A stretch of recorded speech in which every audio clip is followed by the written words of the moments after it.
Hey, monkey boy. This time I can prove the Israelites weren't black using ChatGPT. Ha! So that's what we're doing now? Using AI? What was that? I couldn't hear you over that smoke alarm chirp you people can't hear. Say that again? Hilarious and original. Hilarious and original. Hilarious and original. Hilarious and original. I said, is that what we're doing now? Using AI to prove who the Israelites are? That's exactly what we're doing, and I'll show you, boy. Oh, brother. 2 hours later. Your room still stinks. Look at how easily ChatGPT debunks everything you chimps have to say. Ha! You was not kings, and you was not Israelites. If we're going to use AI, then let's at least use an AI that's trained on the Bible without the Masoretic mistranslations or any agendas and actually tells us the truth. Liar, there's no such thing. I'll show you. Let's use Israelite Bot. Go to IsraeliteBot.com and ask the same thing. Fine, but I bet it'll say the same thing as ChatGPT.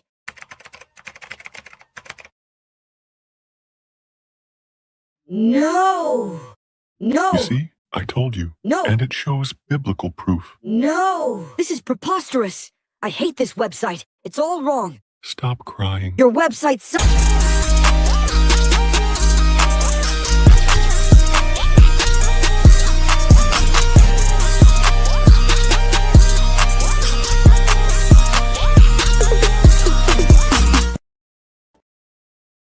The Rise of Africa, the continent, the diaspora, and BRICS explores the relationships that are affecting the global economy right now. This book explores the relationships of the African diaspora's influence on the African continent and why this is important in stabilizing relationships with an understanding of how BRICS impacts the future, good or bad. You can order your copy of The Rise of Africa today on Amazon.com.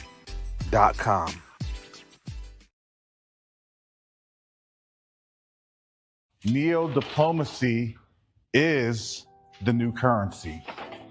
Neo-diplomacy is the new currency. The reason that I can say that is you have a couple of different factors occurring right now as we speak on the world stage. The dollar is being disrupted. Nations are no longer wanting to engage with the United States. But the third factor that affects each and every one of us is that there is a diaspora from the African continent that's willing and able to engage our brothers and sisters on the continent.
Shalom, Salama, Siyemi, Shalom. Greetings to all my Israelite brothers and sisters from around the world, whether you're of the bloodline of Abraham, Isaac, and Jacob, the house of Israel, or you're a Gentile grafted into the house under the blood of Yahushua HaMashiach. I welcome you this morning. This morning, oh boy, I wake up, I'm flipping through, good old YouTube, and and I come across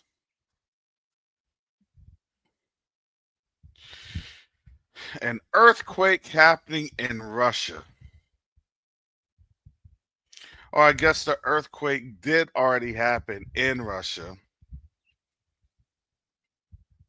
And then I see the earthquake that had happened in Russia creating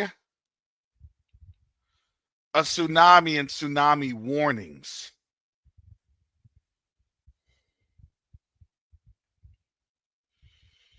And I said, that's interesting. Let me take a look. For me, it's easier for me to just digest things when I'm reading something,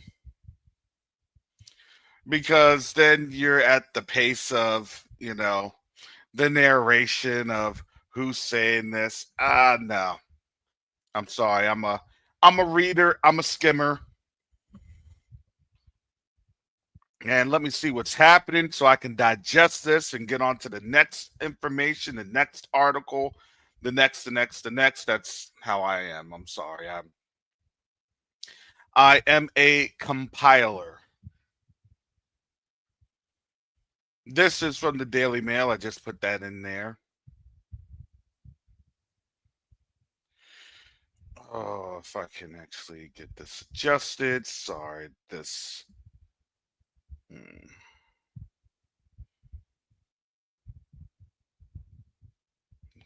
it is not liking. Wow.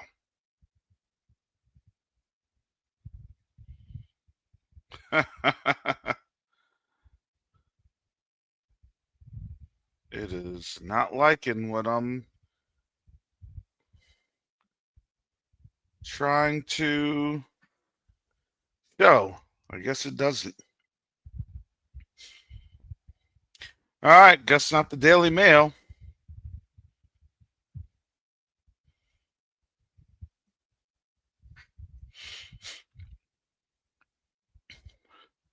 I have so many things happening in the background on my browser. Then I have about 4 more browsers. It's ridiculous.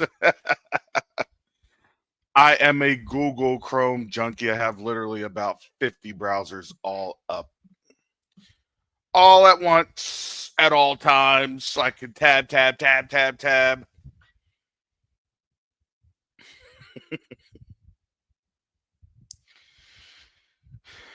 That's a bad habit of mine. I just don't upload things. Yeah, let me just hit this tab here, hit that tab there, and you have so many things running in the background. It's not even funny. Okay, here is what I had on the thumbnail. You can see the marina there, things of that nature. So this is from Reuters. Reuters is reporting as of yesterday. That's July 29th. Today is July 30th. We're Wednesday, July 30th.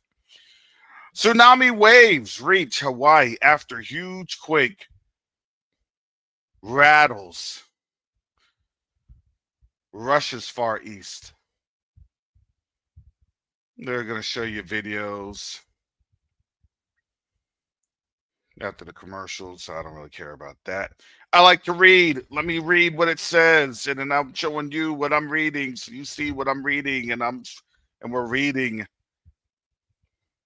So you can't say I misspoke.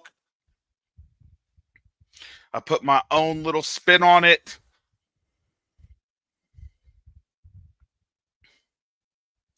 A powerful magnitude 8.8 earthquake off Russia's far eastern Kamchatka Peninsula triggered tsunami waves of up to 5 meters at 16 feet nearby and sparked evacuation orders as far away as Hawaii and across the Pacific on Wednesday. The shallow earthquake damaged buildings and injured several people in the remote Russian region, while much of Japan's eastern seaboard devastated by a 9.0 magnitude earthquake and tsunami in 2011, was ordered to evacuate. A resident in the city of Petropavlovsk, Kamchatsky, said the shaking went on for several minutes. I decided to leave the building, said Yaroslav, 25. It felt like the walls could collapse at any moment. The shaking lasted continuously for at least 3 minutes. Video footage released by the region's health ministry showed a team of medics in Petropavlovsk, Kamchatsky performing surgery as the tremors shook their equipment in the floor beneath. I hate to be that person being under the knife if you wake up.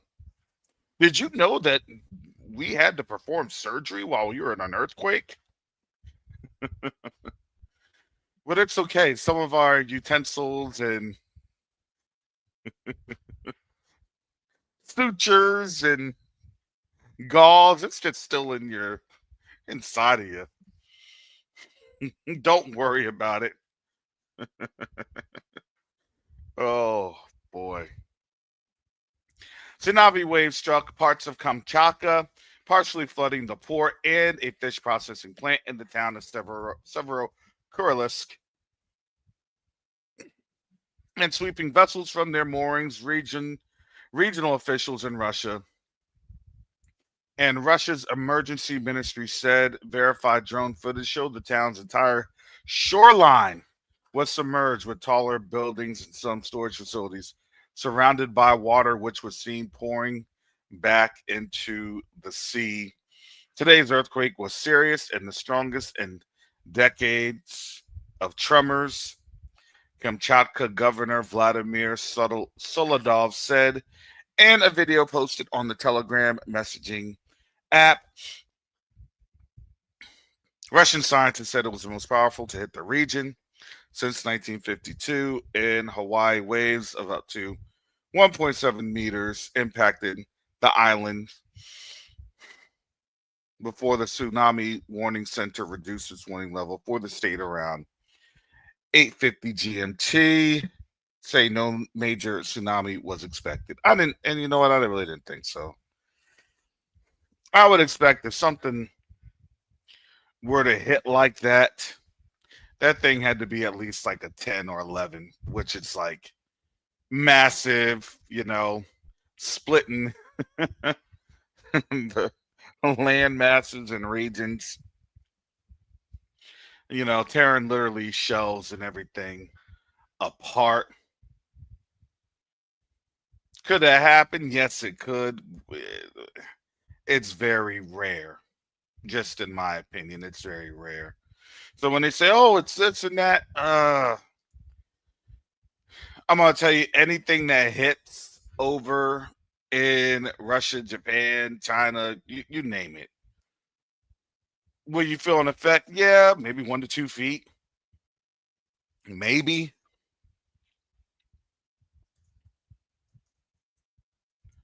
But other than that, you won't see really much of things, just to be quite honest. I know you all are.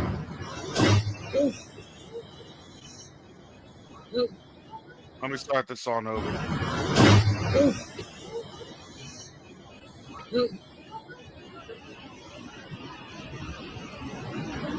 Elektrik direğine çıktı, direğe patlıyor.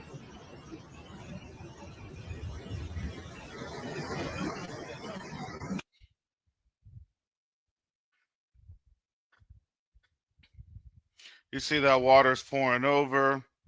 Those vehicles are, if they can go, they can go. Looks like some of the vehicles had stuck. Looks like that white car had stuck.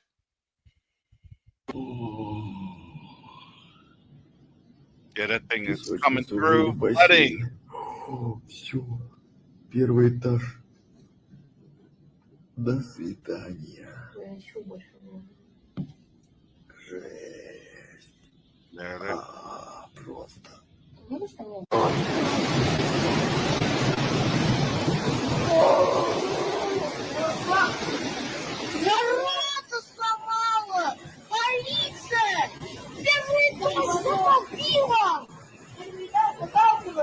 informational purposes.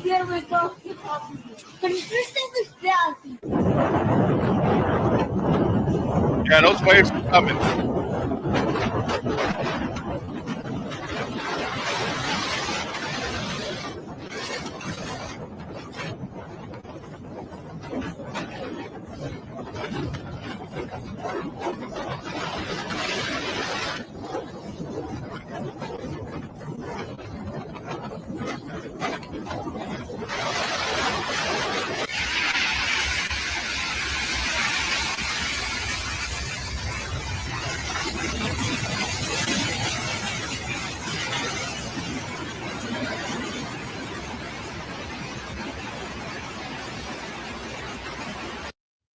Yeah, I think if I saw waves like that, I wouldn't be really filming that long. I'll be running up to the building like the day after tomorrow. New York City's underwater.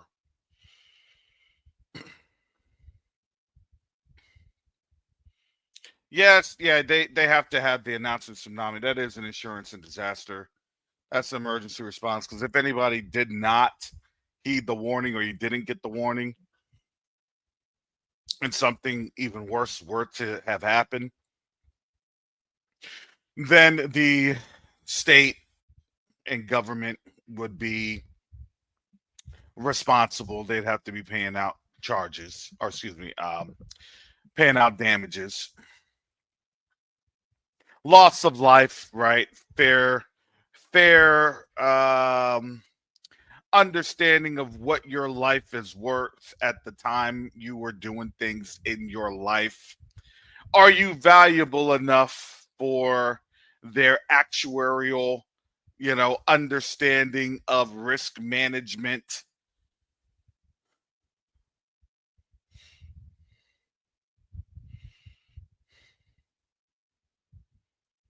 People that are living homeless, their life, they'll, it's not me that says it. These are literally insurance slash risk actuarial service. You can look it up. We can even look at DeepSeek or AI Gemini, however you want it, but they will tell you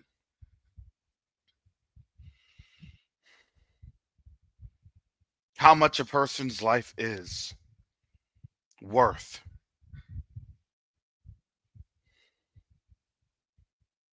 Will a person that has millions of dollars in the bank, that has companies, that has degrees, high level terminal degrees,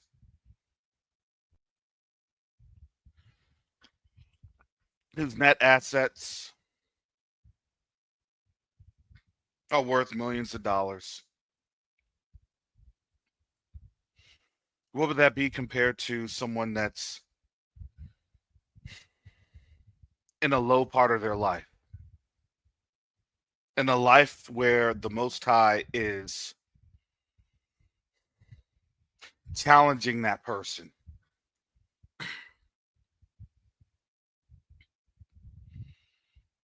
to be broken or to have a breakthrough.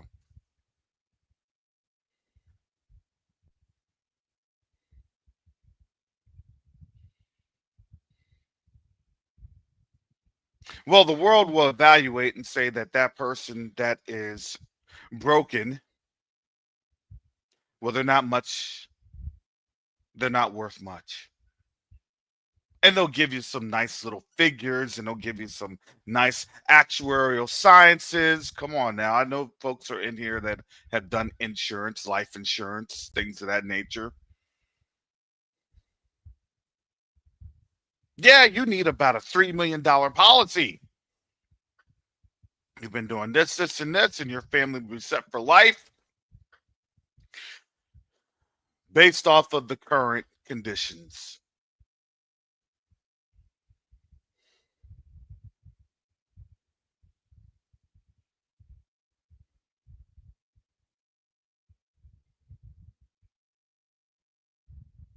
One of the things that I thought about this morning,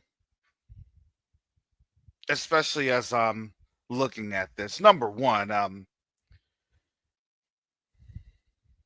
immediately, as I had thought about the tsunami warning, my cousin lives out in Hawaii. So that was an immediate one. That was an immediate one. Then I thought about West Coast. I have friends and family and colleagues, obviously, on the West Coast. So I was thinking about QTUA family. Remember, we talked about this a few weeks ago for our QTUA family.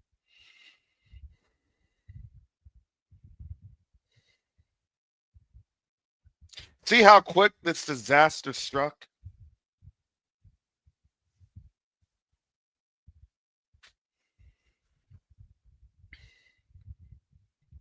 We talked about emergency preparedness here. We talked about folks that can visit q2a.org and understand emergency preparedness, signing up as a volunteer, helping to contact members and those in the community to mark your space.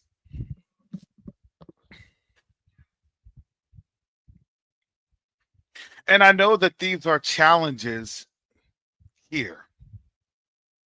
I'm saying all this and I'm challenged. Hallelujah. But guess what? The Most High has given all of us the chance to prepare.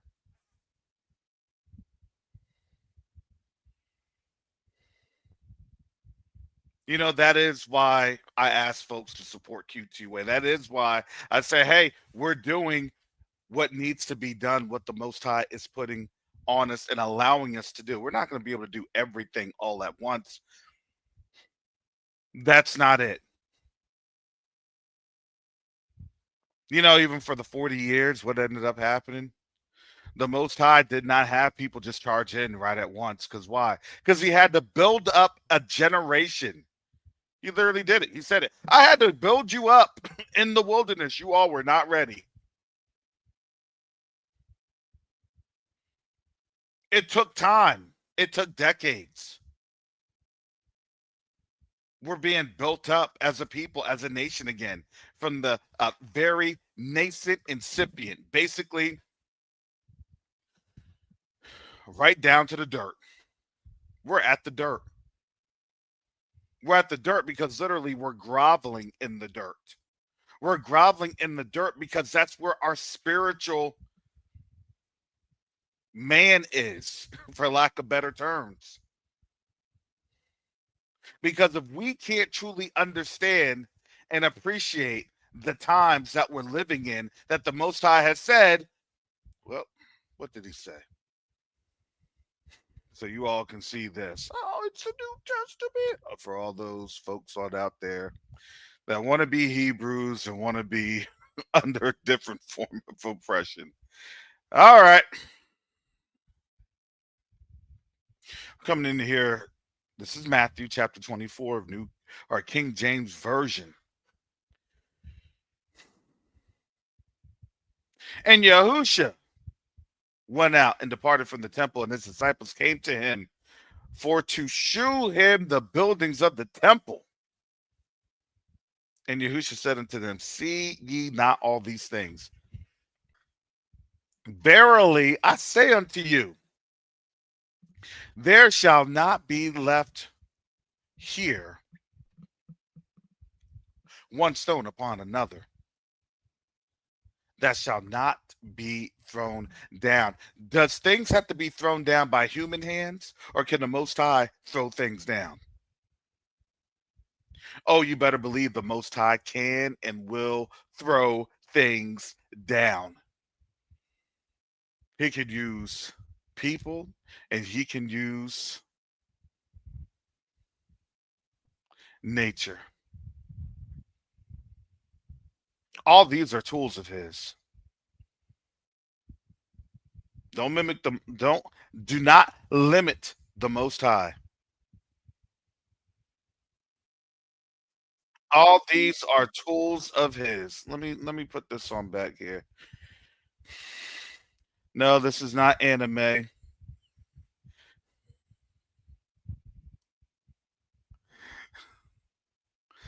This is a 打ち上げら whale. れているものとみられます。今回の津波との関連というのは情報が入っていませんけれども、千葉県館山市の海岸、クジラが打ち上げられている様 These 子 are がわかり whales ます。 being washed 何 up in the 頭もク shore. ジラがいる様子がわ Those か are ります。 whales. There's about 映像 3で of 見え them て you いる see. 限りで3頭のクジラが確認できます。千葉県館山市の映像でした。海に打ち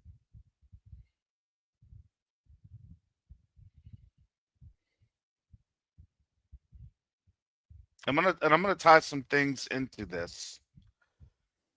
So bear with me for this conversation. I appreciate it.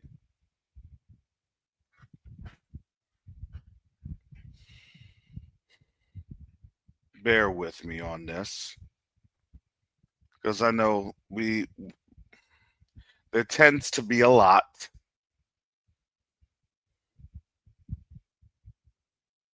Let me get back into Matthew.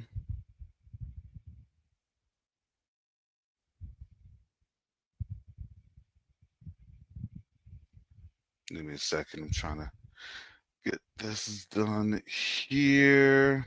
There we go.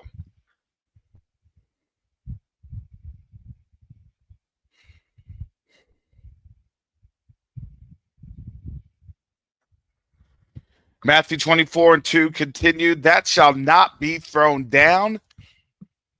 And as he sat upon the Mount of Olives, the disciples came unto him privately, saying, tell us, when shall these things be? What shall be the sign of thy coming and of the end of the world? See, the funny thing is the end of the world is not as they know it.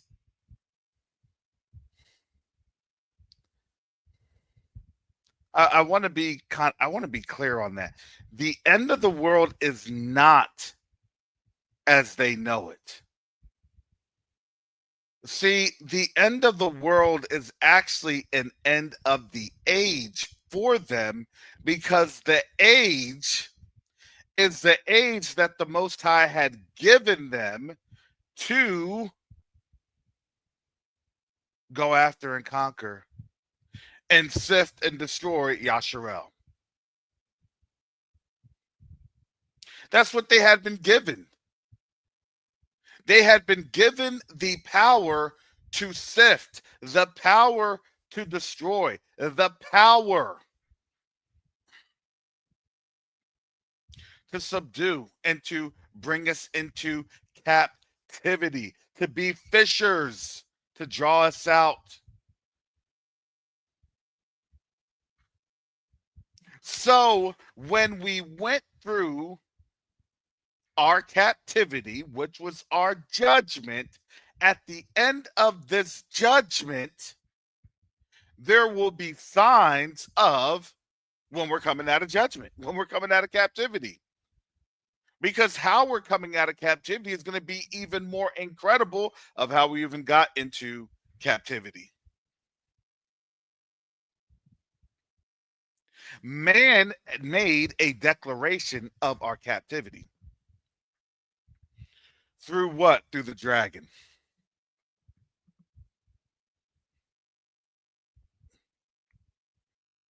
The dragon uses what? Institutions of man. So don't just say it's this or that. It's the institutions of man.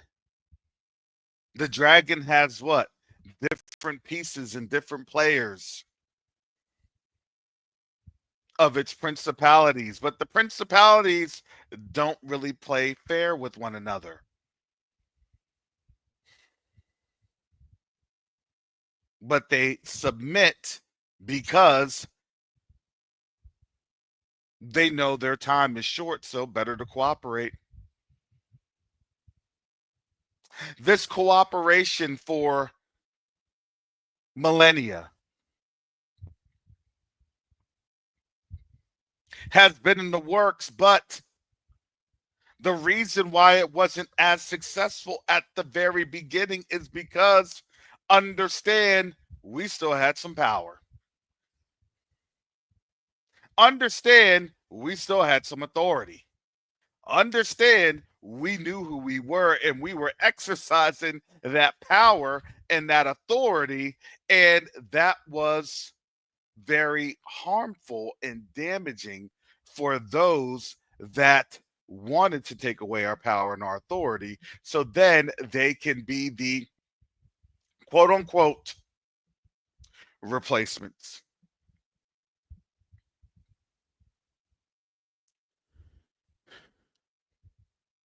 I pray you understand where I'm going with this.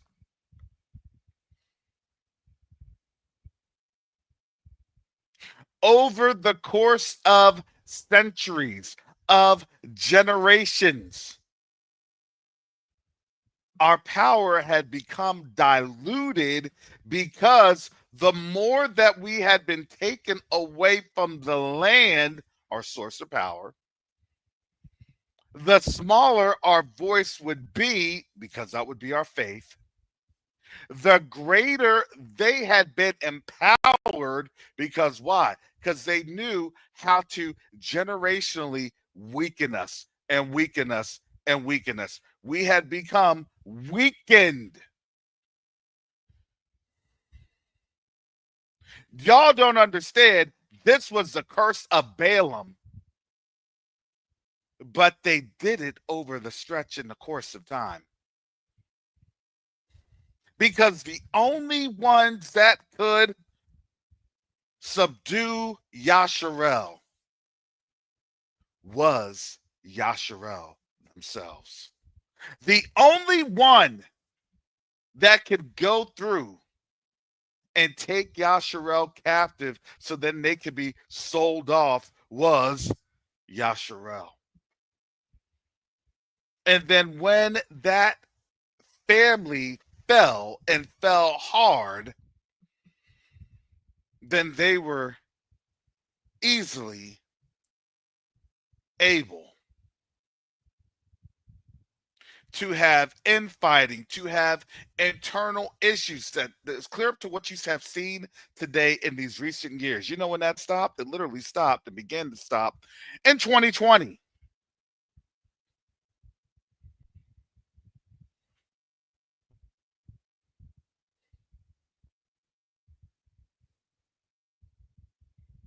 Wait a second, we're not going to do this anymore. Why? Because the only people that are fomenting these wars happen to not look like us, but they use us to go against one another. Curses of Balaam.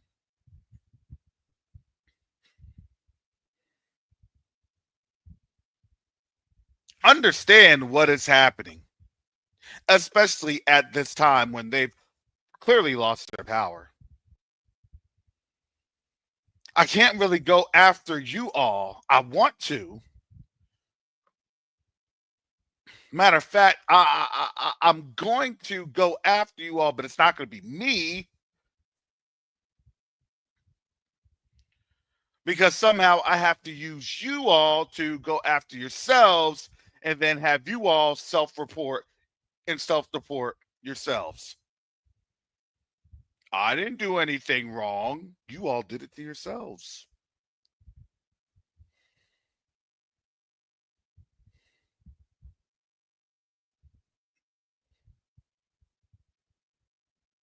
I was talking to someone yesterday. I said it's sad. I was looking at a story on YouTube. I like to look at a couple of the regional stories. Even though I live in Tampa, I'll look at things going on in, Orlando, Atlanta, Miami. I kind of like to stay abreast of like the Southeast region just because I'm mainly traveling through the Southeast region.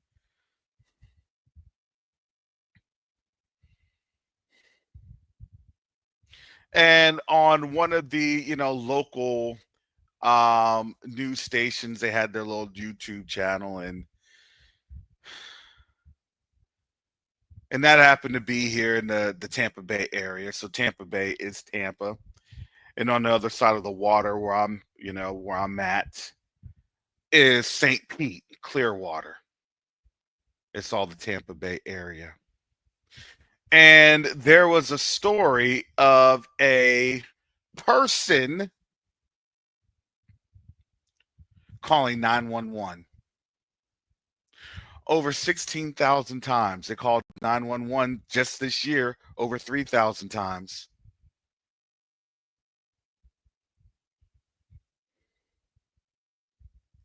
And the reason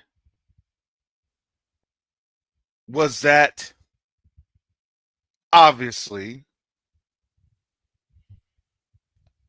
this was a Hebrew brother. He was an older one, but he had been so indoctrinated that no matter what he was going to call, whether the children were playing in the street, whether or not you had them barbecuing in their front yards, whether or not folks were enjoying themselves as a neighborhood with having a party during the day, that was literally a real life stink meaner.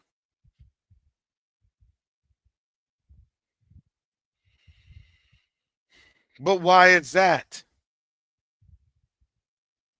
Because that is a destroyed mind. And it's a destroyed mind because that is the amount of self-hate that we've all been exposed to.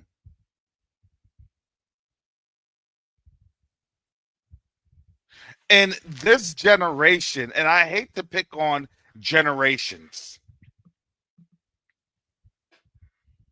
but I believe in the context of when you had the civil rights movement, the civil rights era, when you had the most amount of solidarity because there was a economic principle and premise there, then you would have, after the civil rights era, where you had exposure to the trinkets and the toys,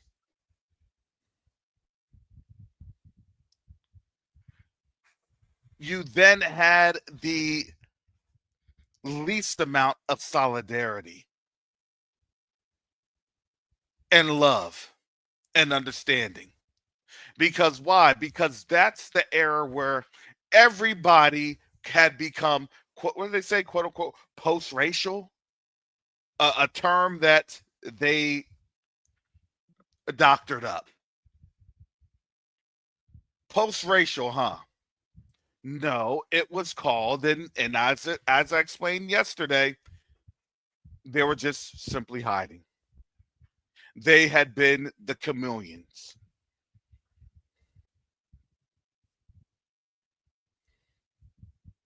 That's not us. That's you all. That's not us. That's this. Hey, well, Tom, Jamal, Dwayne.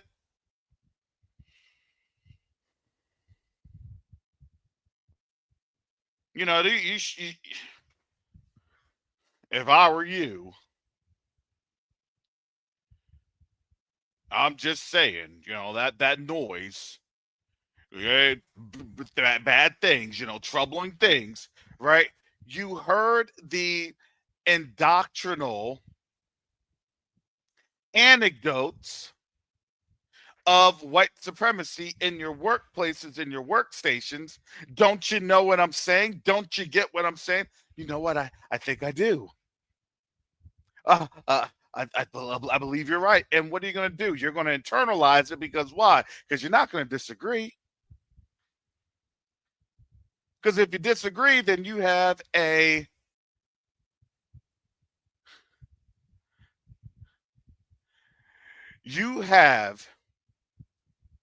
high degree of probability that you will then create friction in the work environment because you stood up for yourself.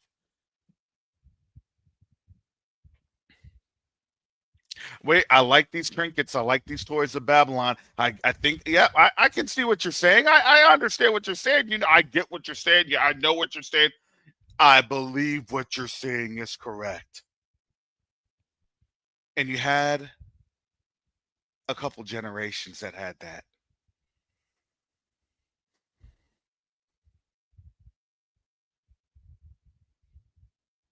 So if you think they had that here, what do you think they had over there on the continent? Has anybody like ever really understood how South Africa got to where South Africa is? Black folks are literally 90%. But yet a small handful of people control South Africa. That is insane. It makes no sense. This is pure insanity. However, when you have been cursed, your curses don't need to make sense. It just needs to subdue, because that is them being able to exploit the curses, because they're not going to be able to fight you head on. They're going to have to find others to fight you and find others to conquer you. So then they, once their enemies are wiped out, then they have those that wiped out their enemies fight one another, and then they get wiped out, and then they get wiped out. It is a fractal, I believe that's the best way to say it. A fractal disposition. Half of a half of a half of a half of a half of a half of a half. Hey, I'd rather fight, 1/64th of their strength than half of their strength. Yeah, we'll deal with you when you're just all shriveled up. When y'all just destroyed yourself. And then as you all have destroyed yourself, guess what? Then we'll come on in there and we'll clean up the pieces. You all are now a negligible, manageable situation. Because the reality is we cannot destroy you completely, but we can definitely manage your destruction.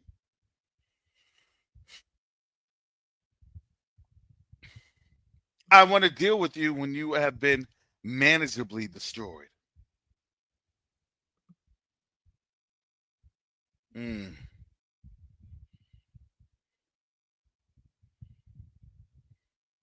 I want to deal with you when you have literally no power or no might in your hands to do anything.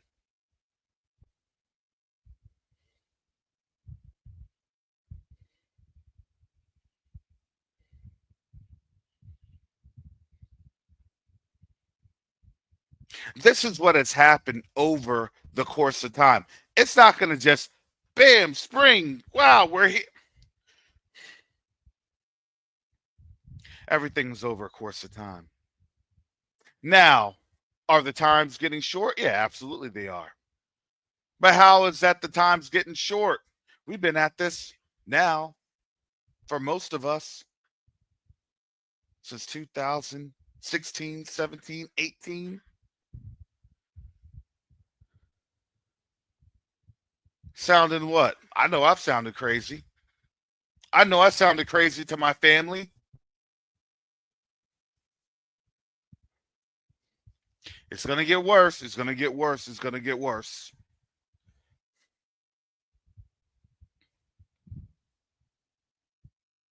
Because why? Because this is the end of their age. This is the end of their world. Their world is coming to an end. And as their world comes to an end, guess what? In this next disposition, they'll become the tail and what? And not the head. Why? Because there's going to be other people, not just us. There's going to be other nations, not just us, saying, you destroyed us. And now we're going to destroy you. You did this to us. And now we're going to do this to you.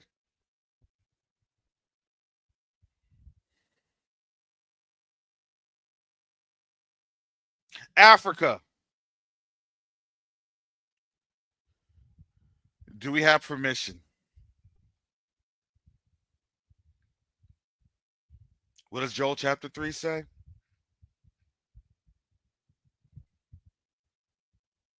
That they'll be sold? Okay, well, hey, listen.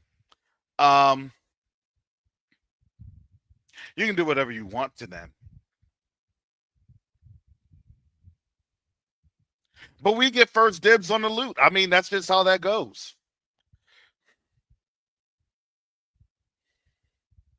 Have you ever thought about that when it said that they have no regard for silver or gold or any of the rich or any of the precious things? Have you ever thought about that? Deal. Fine. Here you go. Take it.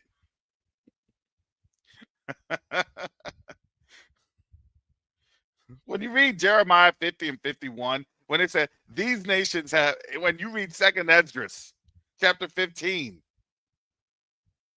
that the nations, when they come through and they ravage Babylon, they don't care about the silver, they don't care about the gold, they just care about destruction.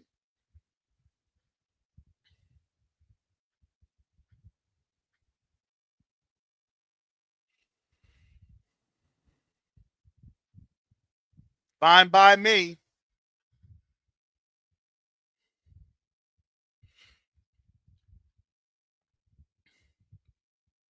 Just let us get our revenge. Yep, Renaya. Yep.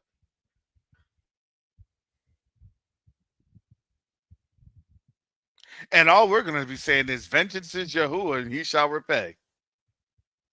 Let the Most High be the Most High. Let the Most High, as he used the nations against us for his wrath, let the nations be used for his wrath.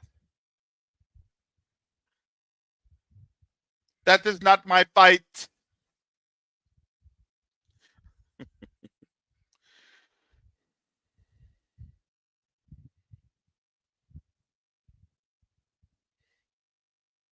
But as you're fighting,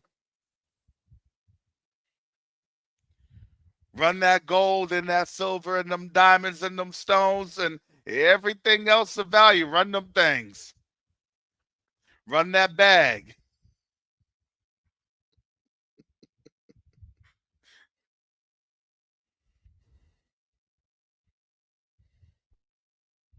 Yep, no problem.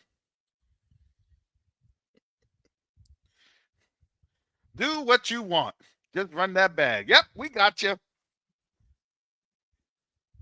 Fine by me. I, I love this because I love to give the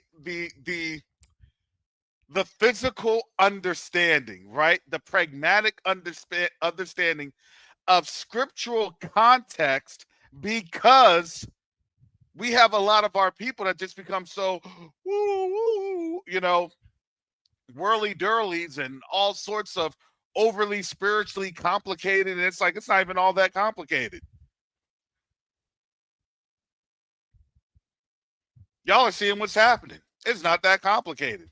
This place is running out of money. So what are they trying to do? They're trying to get more tariffs, thinking that it's going to solve anything. It's not going to solve anything. It's going to make people more mad. Wait, you want us to use this, and this, and we can't even use our stuff? Get out of here. You want to manipulate the dollar, and we can't even access our own funds because you want to put it through SWIFT, and you want to go through this and that, and you want to have currency manipulation, so then you can tariff, and then you can sanction, and then you can tax, and then you can embargo on the fly. Get out of here.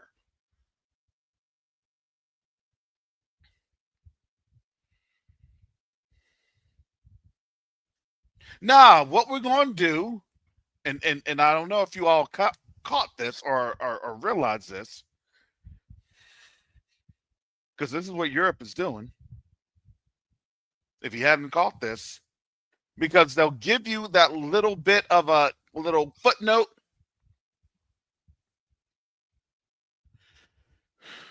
But they don't say anything about the footnote. Did you catch it? Did you catch it?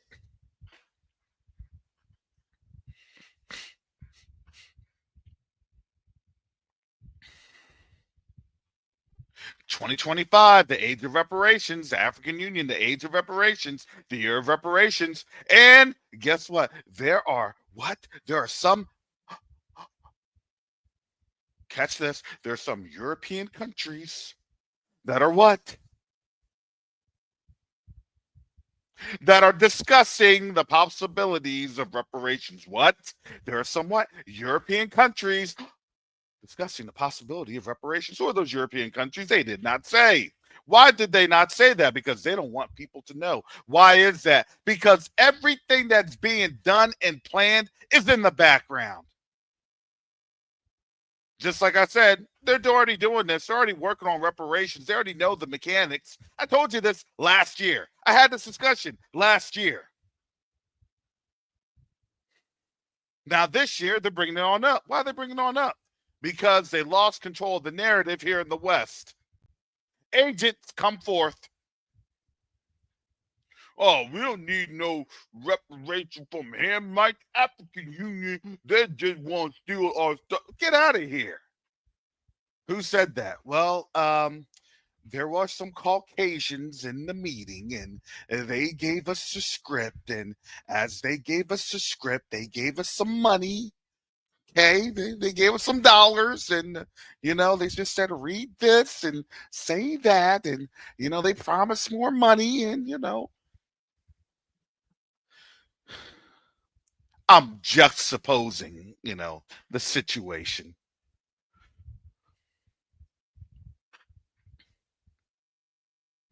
But doesn't that always happen? Isn't that always usually the case? You want to know the biggest paid influences right now? It's not the news media, the traditional news media. Man, it is YouTube and TikTok.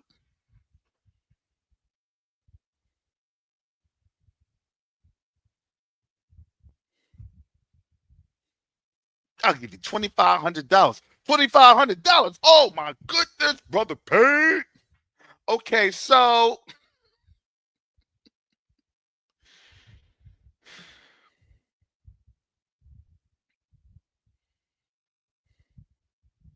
go and influence the masses with ignorance. Go and influence the masses to do what? To go against their literally own self-interest. We talk about COINTELPRO, but then when COINTELPRO gets implemented, we can't even see that it's COINTELPRO. Come on now.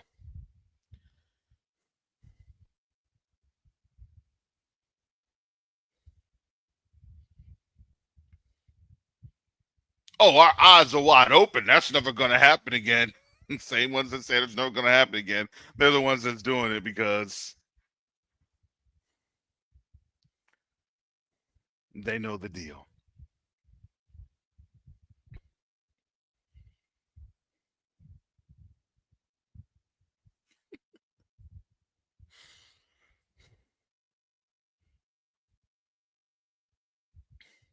Because why? Because they know that this world, their present world, their current world is ending. Their current system is ending. I want you to understand the world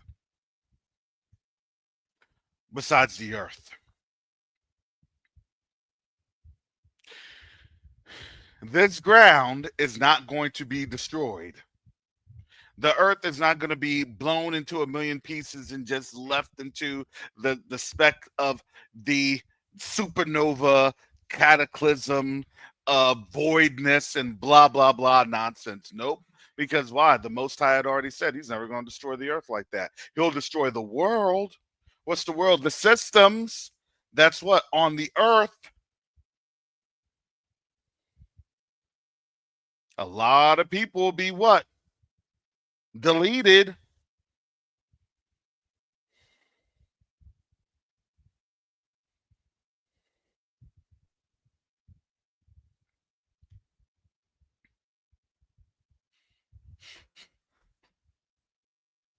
Going back into here, Matthew 24 and verse 4. And Yahusha answered and said unto them, take heed that no man deceive you. For many shall come in my name, saying, I am Hamashiach, and shall deceive many. I want to go back into this. I want to really give a deep dive into this. For many shall come in my name, saying, I am Hamashiach, and shall deceive many. Whose name did Yahusha come in? We're gonna have some word exercise, some thought games on in here. Whose name did Yahusha come in? Whose name did Yahusha come in?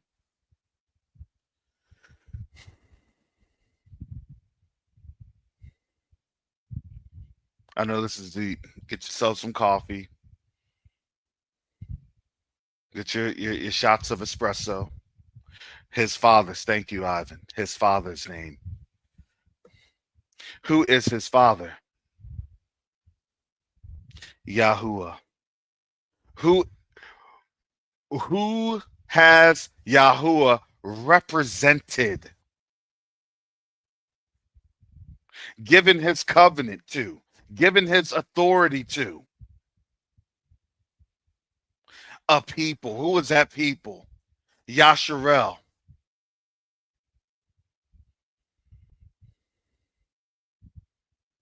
So Yahusha is a representative of Yasharel that represents who? Yahuwah's kingdom.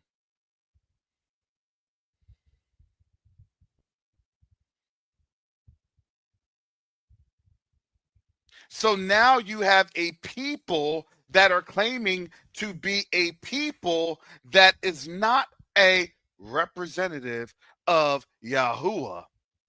But remember, they made themselves the substitute, the replacement.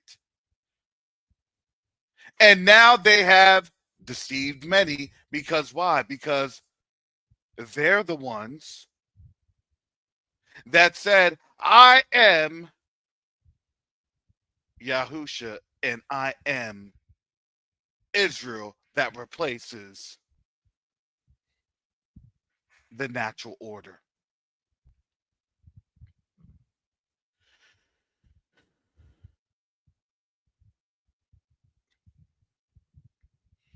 I took the Hamashiach and I took the people. And shall deceive many. Are many deceived? You better believe it. So what happens when you have deception? Come on now, I'm giving you this logical order.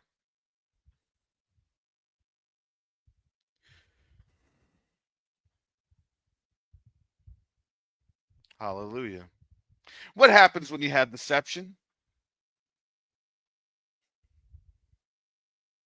You have to understand, what is it that the U.S. has been doing for these last 100 some odd years?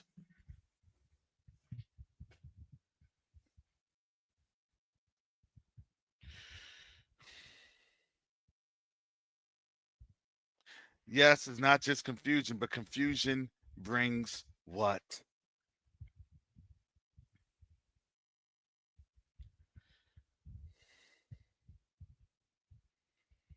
The false narratives bring what?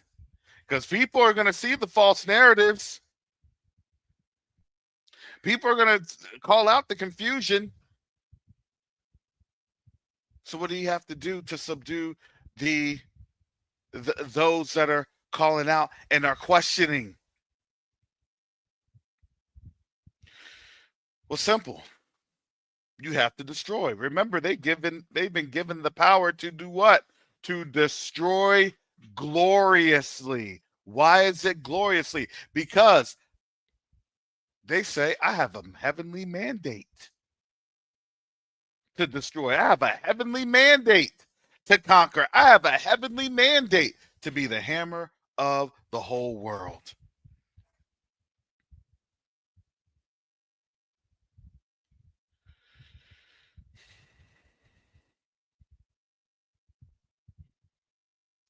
Why are they having the wars and rumors of war? Because they have to continue to destroy. They have to continue to fight, and they have to continue to incite others to fight to ensure that nobody questions the deception. Come on. Let me put my Cash App on up here because I have a feeling I may not be on here too much longer. I've got a feeling that YouTube may not like this. That YouTube may not like this. I got a feeling.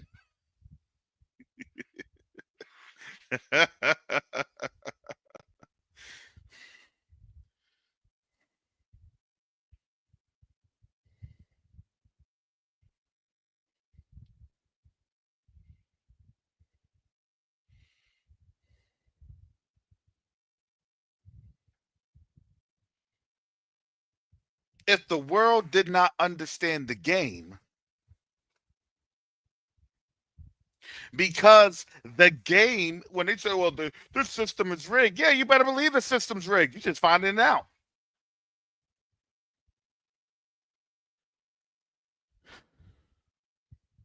Why do they hate us so much? Because we know that the system's rigged. We understood that the system's rigged.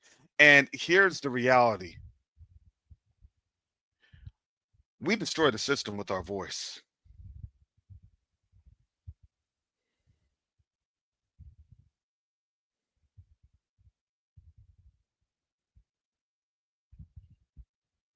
Y'all better look. Shout out to Sister Gates of Holder. They called us black sorcerers that serve the terrible spirit.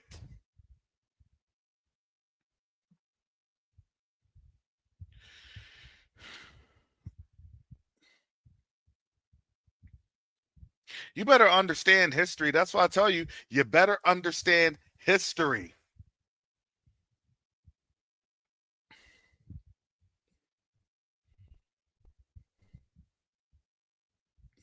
If these black folks awaken, they will know who they are, and they will know who their source of power is, and they will be able to do what? To expose the deception. Because why? Because they will know their power is not of themselves, but through Yahushua HaMashiach that represents Yahuwah's kingdom, because Yahuwah is our Father. Do you see how this equation's playing out? Do you see why they are scared? Do you see why all these things are happening? Do you see why they literally ran into war in Ukraine?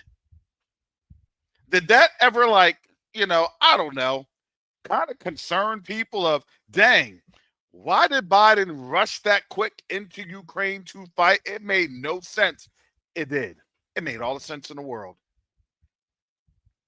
You're fighting a nation that is destined to judge you and destroy you because they're going to be used by the Most High for that nation's destruction.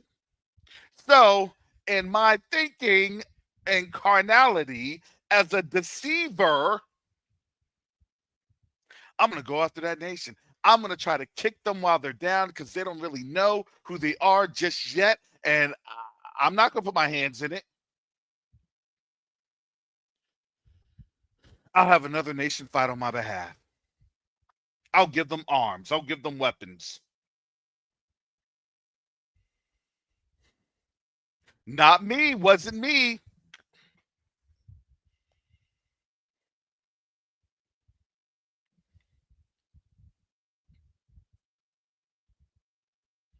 Do you all understand what they did? They literally tried to hire a hitman.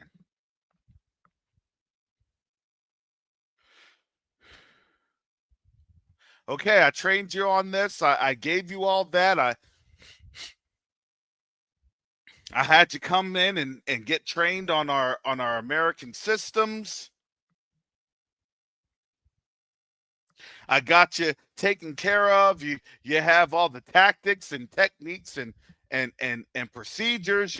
You all have all the understanding of the ROEs, but I can't really have you go after them all at once, because if I do, I get caught.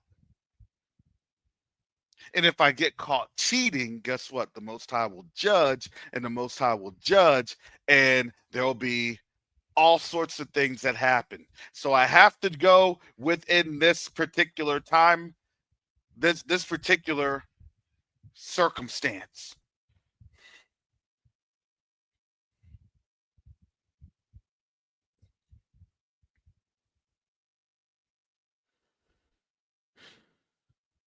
For the rest of the world, especially here in the United States, oh yeah, I stand with Ukraine. I stand with, oh, they're bad.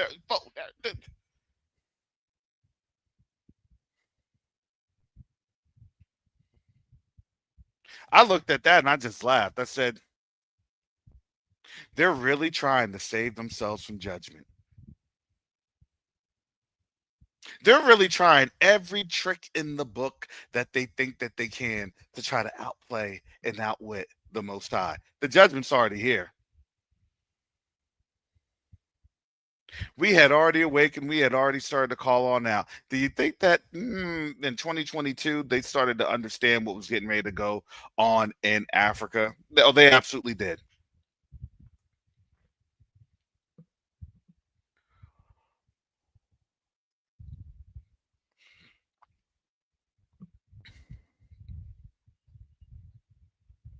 They could not help but to see how the Most High was moving. Because why? Let me get rid of this person, this principality, this nation that's been a thorn in our side. I'm not saying that the nation's good. I'm not saying that the nation's righteous. I'm just saying the nation has always been there to be a thorn in the West.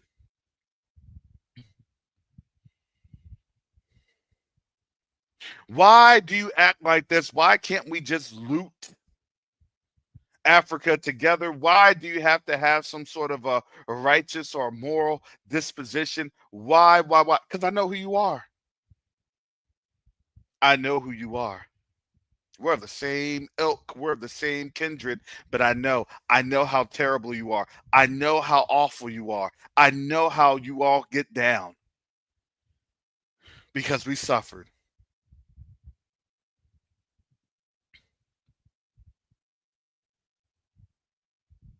These folks have been fighting since 1100s. The funny thing is, when Tucker Carlson did that interview with Vladimir Putin, Vladimir Putin literally explained everything.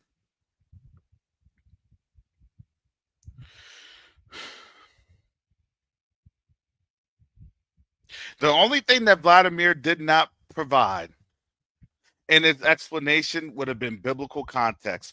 And if he did that, then they would have sent nukes to his door the very next day. Just giving you that understanding. If they did that, they would have sent assassins to his door the very next day.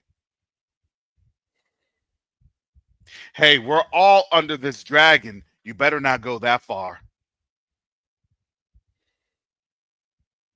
You always have to have a dichotomy of sorts. Because if you go too far, then guess what? The Most High will judge. Have you noticed that? Everybody always has a boundary. I don't know why they just don't fight, because here's the thing, everybody has a boundary. They're not going to fight unless that principality has instructed them to fight. You're just now understanding how these principalities work. Because why? Because we never seen how these principalities worked before.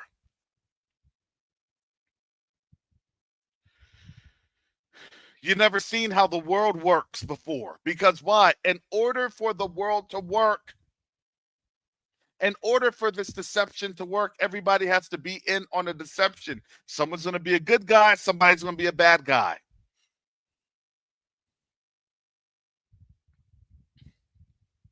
Remember, somebody's going to be a cowboy, somebody's going to be an Indian, somebody's going to be a cop, and somebody's going to be a robber. Come on, that's how the world works. It has to work like that. Because the world has been given over to the wicked. It's just that when the Indians and the robbers get tired of playing their role in their position, nah, we're going to switch this game up. I don't want to switch this game up. I've enjoyed my game as being on top. Yeah, but you're now going too far, and now you're trying to do this game, and now you're trying to do that game. And let's go back to the principality. Well, the principality said it was my turn.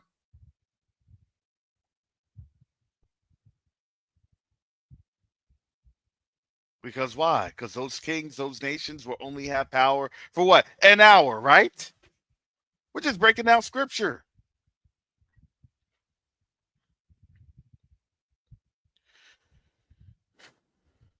Hey, don't fight me on this, because if you fight me on this, then I'm going to have to hit you for real. And then when I hit you for real, that's not what we really decided. And that's going to have some problems in this confederation. That's going to have some problems in the Psalms 83 alliance.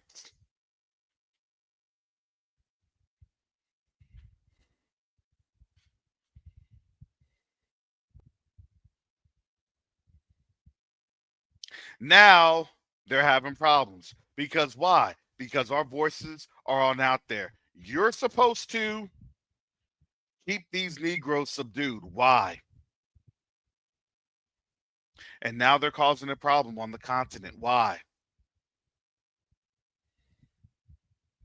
And now we have to be much nicer to them here for this side of the system. We're talking about the dragon, and we're talking about the bear. Because if not, then we get cut off. The Mutt and Jeff system is not working. Good cop, bad cop is not working. Yeah, they're going to tolerate us, but they are working behind the scenes. The Most High is moving in their spirit. The Most High is showing them things. The Most High is showing them things about us that we haven't even exposed to one another. Something's happening.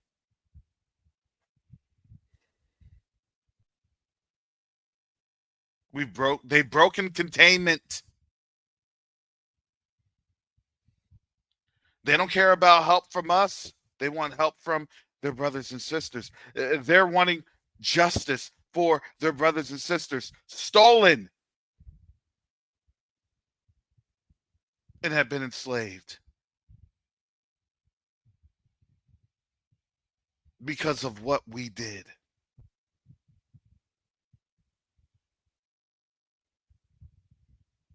Time for some folks to start getting thrown under the bus. That's what I said. It's thrown under the bus time. You know, it's funny. I had said that yesterday. I was listening to an analysis from the Danny Haifong show, and they brought in some people on this panel. I'll listen to him every once in a while. Him and Dr. Oalala.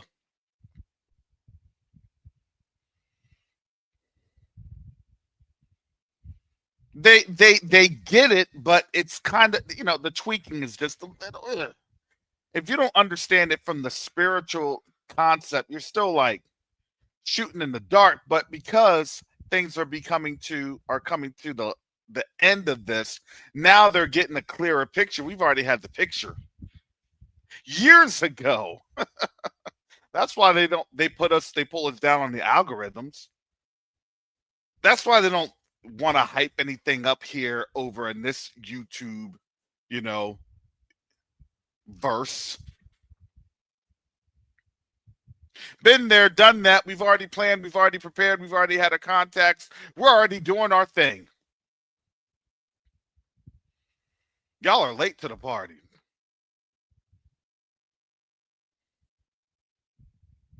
It's too late for them.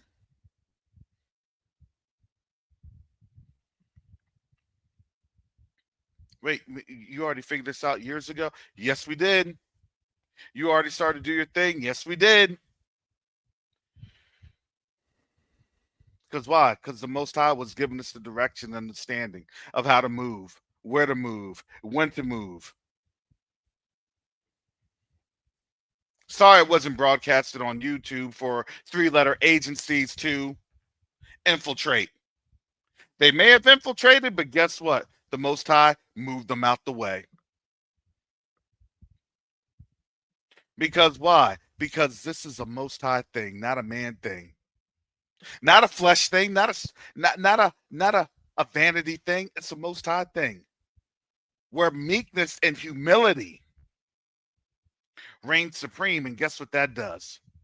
Then that creates doors and opportunities way more than what anybody can think, imagine, or understand, or even be able to perceive or conceptualize in their wildest dreams.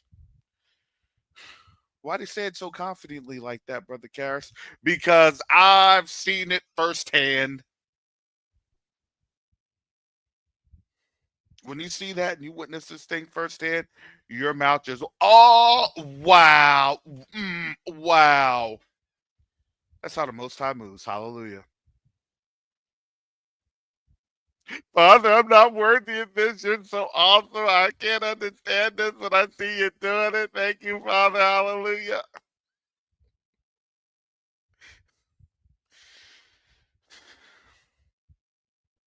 I said, thank you, Father, that I get a chance to have at least the front row seat. I said, thank you, Father. I don't deserve this. You're so good. I'm not even getting it, Boogers of snot and tears running down the cheeks. Oh, thank you, Father.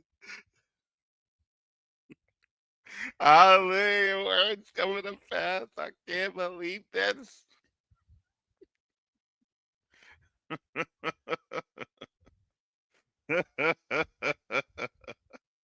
I'm just gonna sit here for 5, 6, 7 days. Just don't wake me up until the Shabbat. Holy, holy, holy is Yahuwah. I'm just gonna sit here. I'm gonna fall asleep here. I'm just gonna put a towel around me so I can clean myself up here. Because I'm not moving.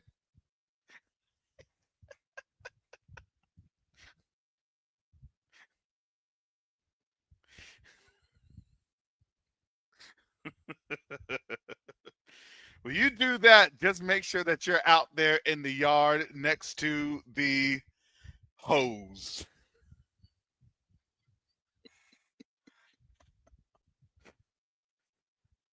Ugh, what have you been doing? I've just been in the spirit. In the spirit, and obviously in a septic tank. Man, you funky. Oh.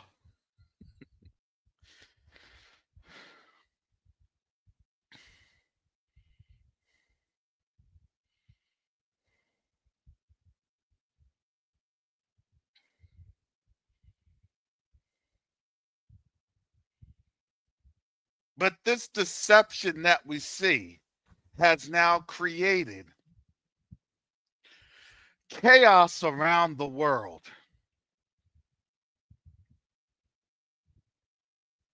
And now it is being, if you've seen this, is being now denounced. Man, that deception's wickedness. I told y'all. We done told y'all.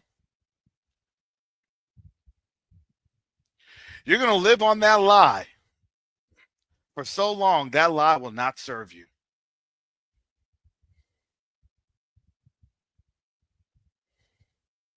Wait, you read your word, but you're doing everything that's contrary to the word. You're doing everything that's of Hasatan. So who do you serve? Do you serve the Elohim of Abraham, Isaac, and Jacob? Do you serve Yahusha, or do you serve Hasatan? See, the reality is that actions always speak louder than words.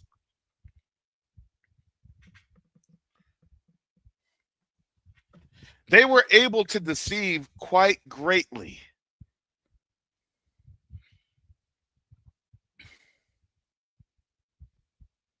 Let's just be honest. They were able to deceive quite greatly. Because why? Because a lot of our people sat up for the okie doke. Well, I guess they're the people because they said that they're the people. But what does the word say? What does the word say? Yeah, but my pastor said that they're the people. That's what my pastor says. I'm not going to say anything what my pastor says because my pastor went to seminary, and in a seminary he got taught the lies that he's teaching me now. And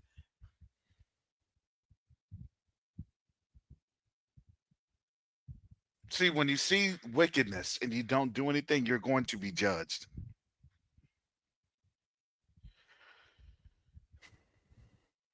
You're going to be judged.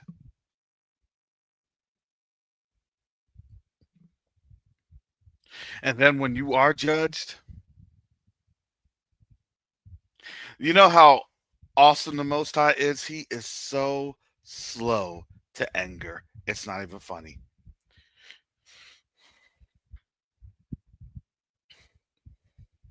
That's not just with Hebrews. That's just not with Israelites. That's also with Gentiles. He is so slow to anger. It's not even funny. You're almost there. You believe in Yahusha, right? You're almost there.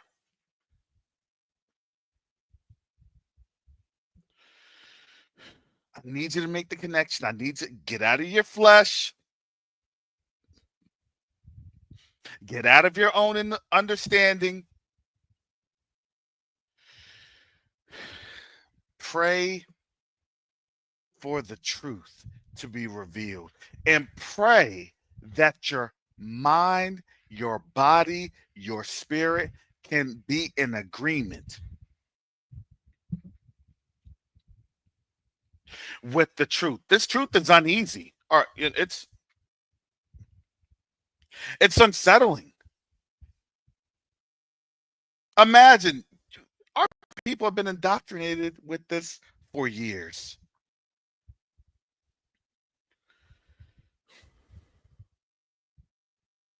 For years. We have literally grown up in this indoctrination where this deception has been the greatest deception on a generation.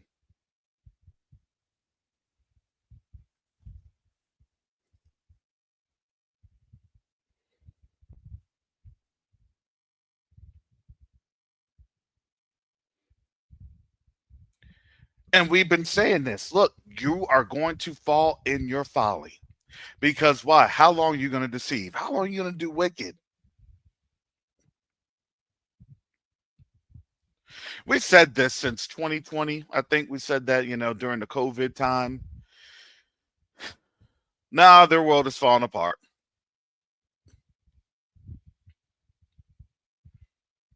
And watch how this thing falls apart. Watch how this thing unravels. Watch. And we've seen it start to unravel. We've seen it start to fall apart. We've seen it. We've witnessed this.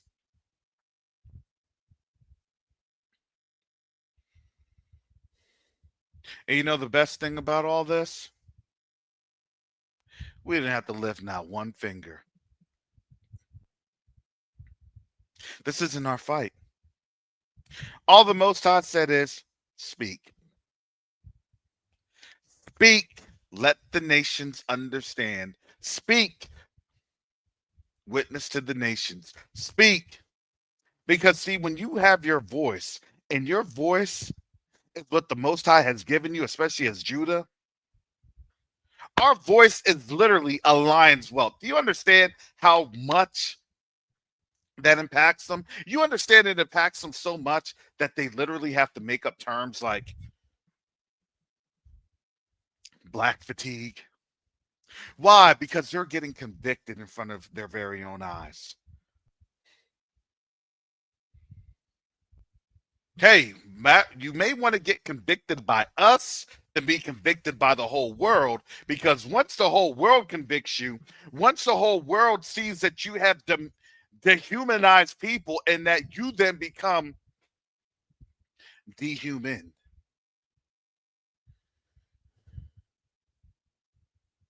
that is when that genocide. Oh, yep. Let me put this on out here. You can support this channel. Cash App, $COVAWK1 or PayPal or Zelle at karasty@msn.com. Thank you for your support. Thank you for your blessings. I appreciate it.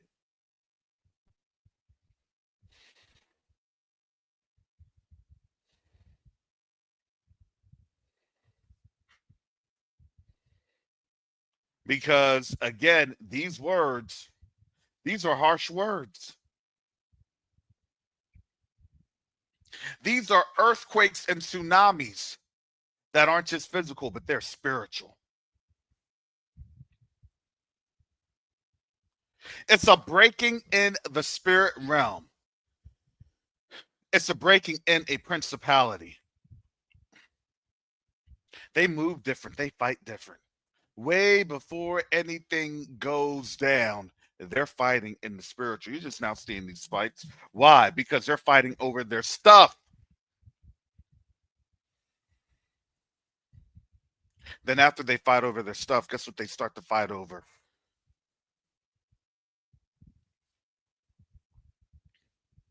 They start to fight over bodies.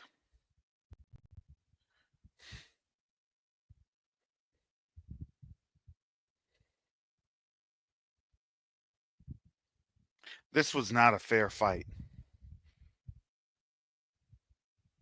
It wasn't a fair fight for us. It was, and it's definitely not going to be a fair fight for them. This is a catastrophe that is literally happening in front of our eyes. Now, the Most High is going to bring us on out of this because why? This is not our portion.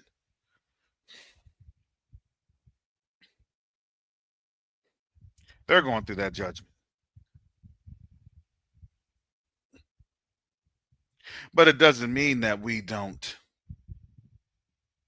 see this and say this all the same. Our job is to be the light unto the nations. Believe it or not, when you do read Jeremiah 50:51, when you do read Isaiah 60 through 66, there are things that we are actually supposed to do in this captivity.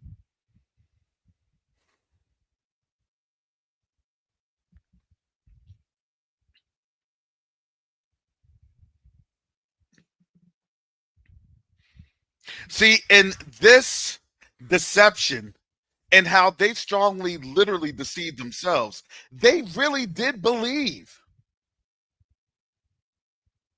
that they had the moral turpitude, the moral imperatives. And now you're starting to see them. I told you, I declared this, I think, last October.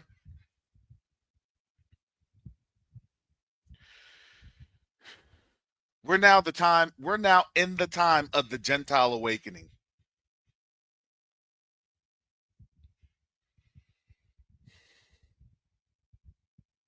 Oh, yes, they're being awakened. Oh, yes, they're being shaken. Oh, yes, they're being stirred. There are Gentiles listening to this right now. They're commenting right now. They're not opening up their mouths right now. Because why? Because now the Most High has shown them you have no choice. There's no choice. We're not coming here to demean or devalue them. I can't do that. That's between them and the Most High.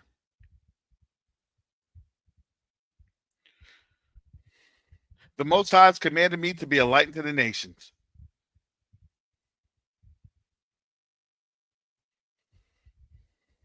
As folks are getting thrown out of this kingdom, literally, they're being thrown out. They're being deported out of this kingdom. You Gentiles, you're going to have to understand how you're going to have to declare.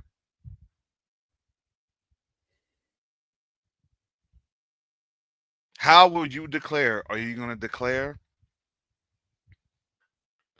for the wickedness, or are you going to declare for righteousness? Guess what? You don't have to answer that now, because we serve literally an awesome Father who is very, very patient. All I can do is give you the word, but guess what? It's up to you to enact.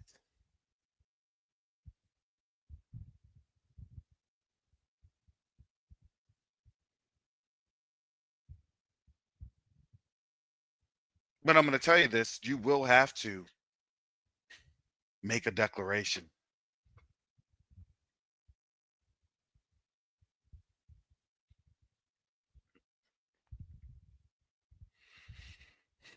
Because why?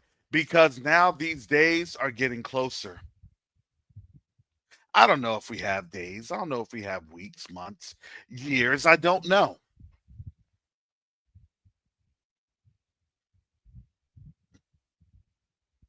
But what I do know is that the Most High has opened a lot of doors.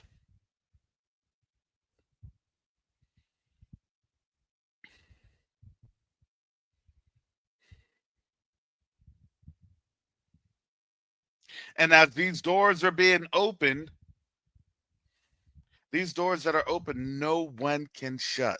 Not at all. No one can shut.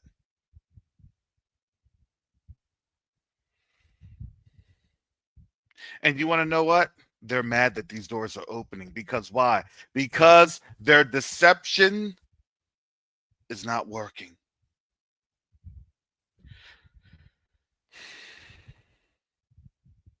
Matthew 24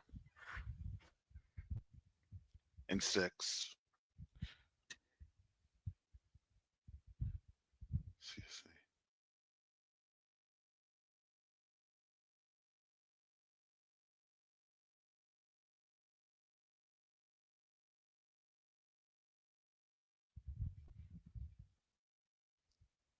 And ye shall hear of wars and rumors of wars. See that ye be not troubled. For all these things shall come to pass, but the end is not yet.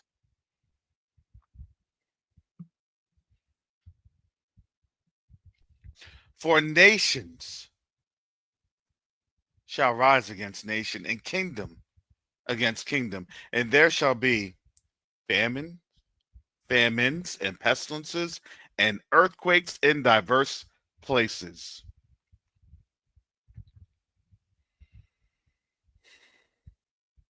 What did they say in a couple days ago? I heard this.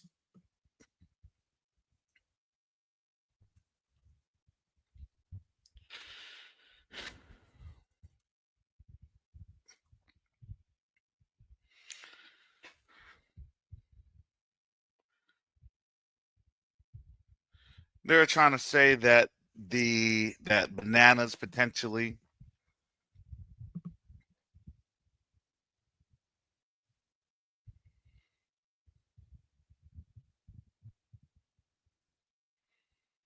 that because of different trade and things of that nature, that the bananas are going to be impacted.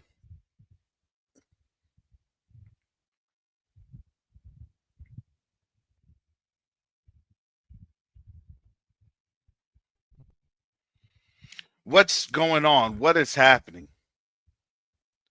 Well, there's going to be famines.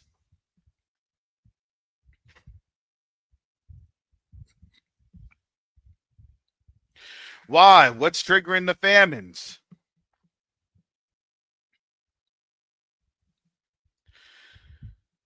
Obviously, these tariffs.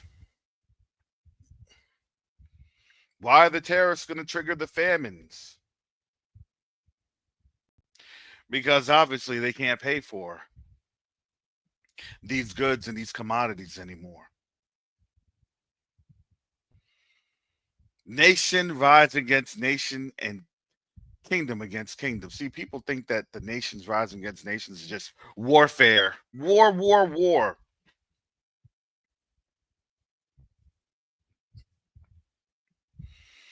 Can someone say tariffs?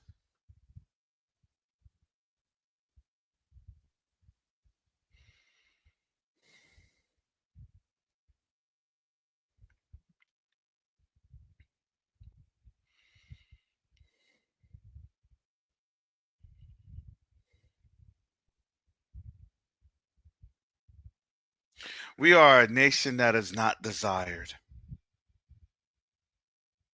Because why? Because we tell you the truth.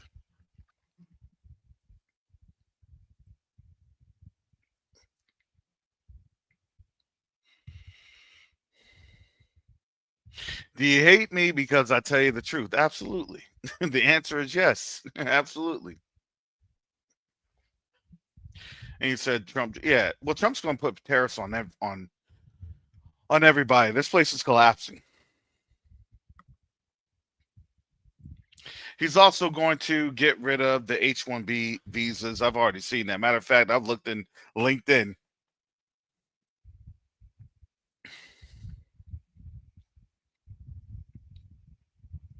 And some emails that I get.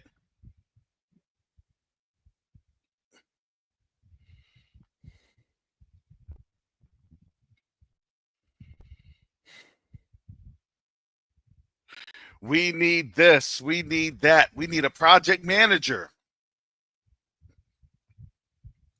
And then it says no H-1B. Wow. No H-1B.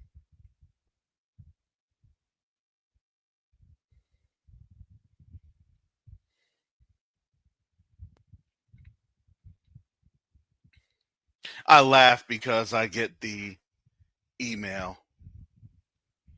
And, you know, the sender is clearly it's clearly an Indian name.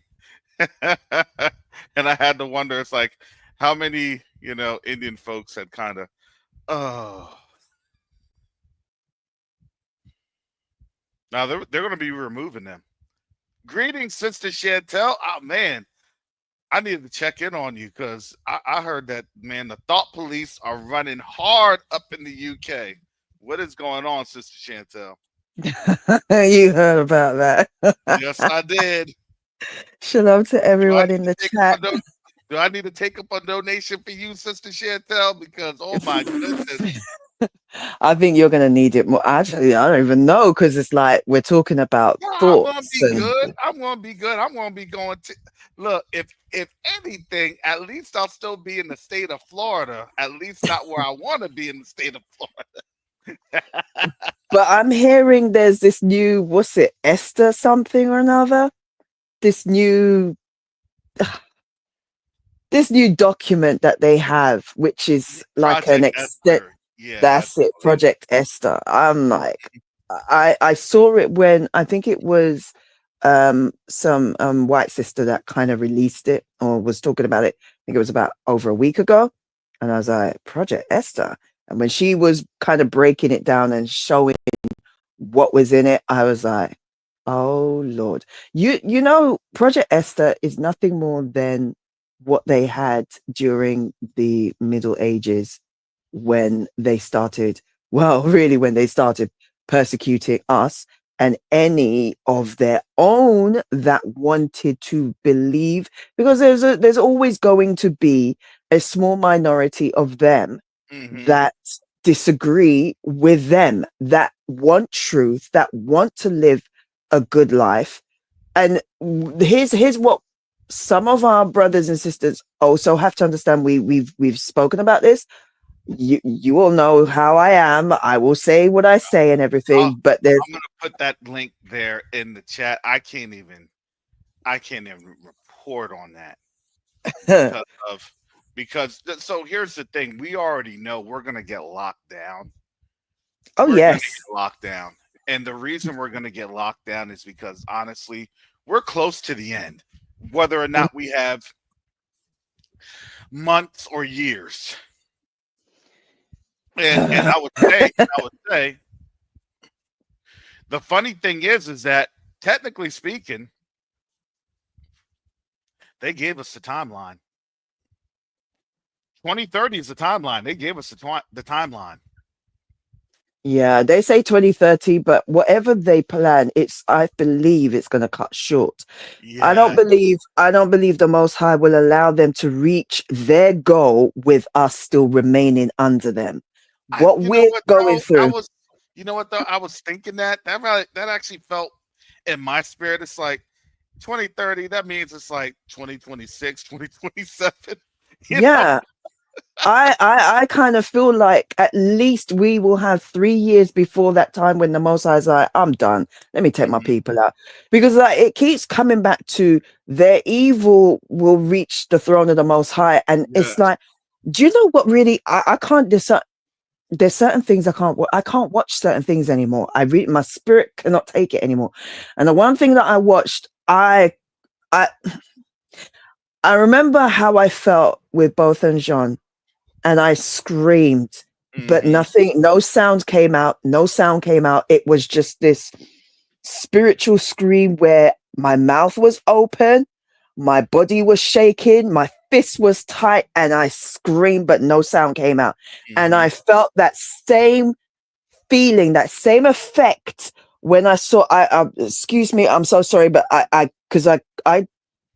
just saw the brother in the car. I can't remember his name, but I think we all know who I'm talking about. And these police, they did what they did to him in the car and everything. That's Jacksonville. That's Duval. Look, there's a certain sort of a thing here in Florida. Because I told you, I was even saying that earlier to begin with. I take my freedom papers. I got my papers, boss. You need to see my yes, boss. Yes, boss. I'll go ahead. Sorry, I you shit there. Go ahead. No apologies needed. It's this feeling they have of you still belong to us. You are our sport. You are our entertainment. We can do whatever we want. And that's the mindset they have now. They've always had that mindset, but they had to remain they had to keep themselves. I'm sorry if you can hear things going on in the background. My son's doing what he's doing. But they had to kind of, because they had to sort of reel themselves in just a little bit. This is why, like, our generation X, like, yeah, I'm not, I'm at the tail end of that. But anyway, our generation, yeah, that we're like the MTV generation. That's why if you remember that video where that white guy was saying, "Oh, we're not racist, Generation X, we're not racist because we're MTV generation. We're the ones that racism wasn't going on." And in a way, he's kind of right. They've always been racist, but never to the point how it was with our parents and our grandparents and beyond, and never with what our children and our grandchildren are starting. I don't have no grandchildren, I'm just saying. And what our children and grandchildren are now seeing. We are stuck in the middle. Our generation, we're in the middle. We was the, I don't even want to say, is it wrong for me to say, but it is, and it isn't kind of, for me to say that we was a generation that didn't go through so much. Most of what we went through was kind of hidden, but there was a certain grace to that. Yes. But we saw what came before us, and now we're seeing our children go through it. And they cannot understand, in their minds, it's like, why are you complaining? You generation, why are you complaining? I'm like, because my parents went through what they went through, and my children are going through what they're going through. What do you think we're supposed to do? Shut up and not say nothing? Our children are literally going through what our parents and grandparents went through. Exactly. And that's that's the break. It's almost a confusing break because it's not just a confusing break to them. It's also a confusing break to us. It's a confusing break to them because it's like, oh, we're at a timeout now. Right? Hey, we're at a timeout. Okay, well, now we can do. Trump allowed us to do what we're going to do. We're making America great again. Yeah. And you go ahead. Sorry, go ahead. Oh, okay. I was just going to say, and we're seeing, I can't remember the scripture, but it's a beautiful scripture. It really is, because it shows the mind of the Most High and his Son. And it shows the mind of these people. And I think it's in Matthew. I know it's definitely New Testament, but it basically is saying that the Most High is judging the nations with the way that they treated his people, and he's going to separate the goat from the sheep and the left from the right. And you need to understand, most of us read that and we think it's talking about us. That's not talking about us. It's not us. He said he's got by the way that they treated his brethren. Who are his brethren? Us. He is judging them by how they treated, and still to this day treat us. So the fact that he is dividing them, this is why we cannot turn around and say lump them all together, because we how can we turn around and get mad at them doing that to us if we're going to do that to them? If the Most High is, sorry, I was just going to finish up. The Most High is literally dividing them and saying that there's this on this side and there's that on that side. And he's judging them based on how they've treated us. There are those, and there has been, and there always will be, like I said, from the past. And for all we know, they could literally be the descendants of those who stood with us and even died with us, because they did. Some of them did. We know about some of them. Yeah. We know about some of them literally being killed and put to death during the civil rights movement. We know that they were doing that. I mean, why do we feel like, no, they wouldn't do that to them? What were they doing before they had us? What were they doing to each other before? Yeah, they're right, exactly. Yeah, go ahead. Exactly. So it's like, it shouldn't really be shocking. Look, it's not that hard for us to stand together and seek unity with one another. It's problematic because we're siblings, we're going to argue, but at least we have a commonality with each other because we are family. For them, it's difficult. They have to go through generations that is in their blood, which they have to turn against. Then they got to turn against their family, and they literally will be denounced by their family and said and be cast out, and then seek solidarity with us. And I know we get triggered when we hear them say that, but if they're doing the work and the Most High has brought them to us, I'm not saying trust anybody 100%. We cannot. We can't afford to do that. But I am saying that there is always going to be those, and there will be some that we don't even know about, but the Most High is keeping them. He always has 10% for himself in all things. Another sister said that to me. I'm not going to call out her name, but another sister said that to me, and she is so right. The Most High always has 10% for himself. And these people, they are going to be, and they are going to do what they're going to do. But when I see the rest of them acting like they cannot understand, like I don't understand. I don't this and the other. And then when I see when they turn around and say, "Oh, you can't judge us by our ancestors," know this: the Most High said, "Okay, I won't. I will just leave you and see how far you reach." And guess what? They've reached his throne. Their wickedness has reached his throne. When I saw the way that, as a woman, and I know all my sisters will say that will agree, this is why they do it. As a woman, seeing our men smacked in the face like that, are you kidding me? Yeah. The disrespect, it's unfathomable, and it makes my blood boil. It really does.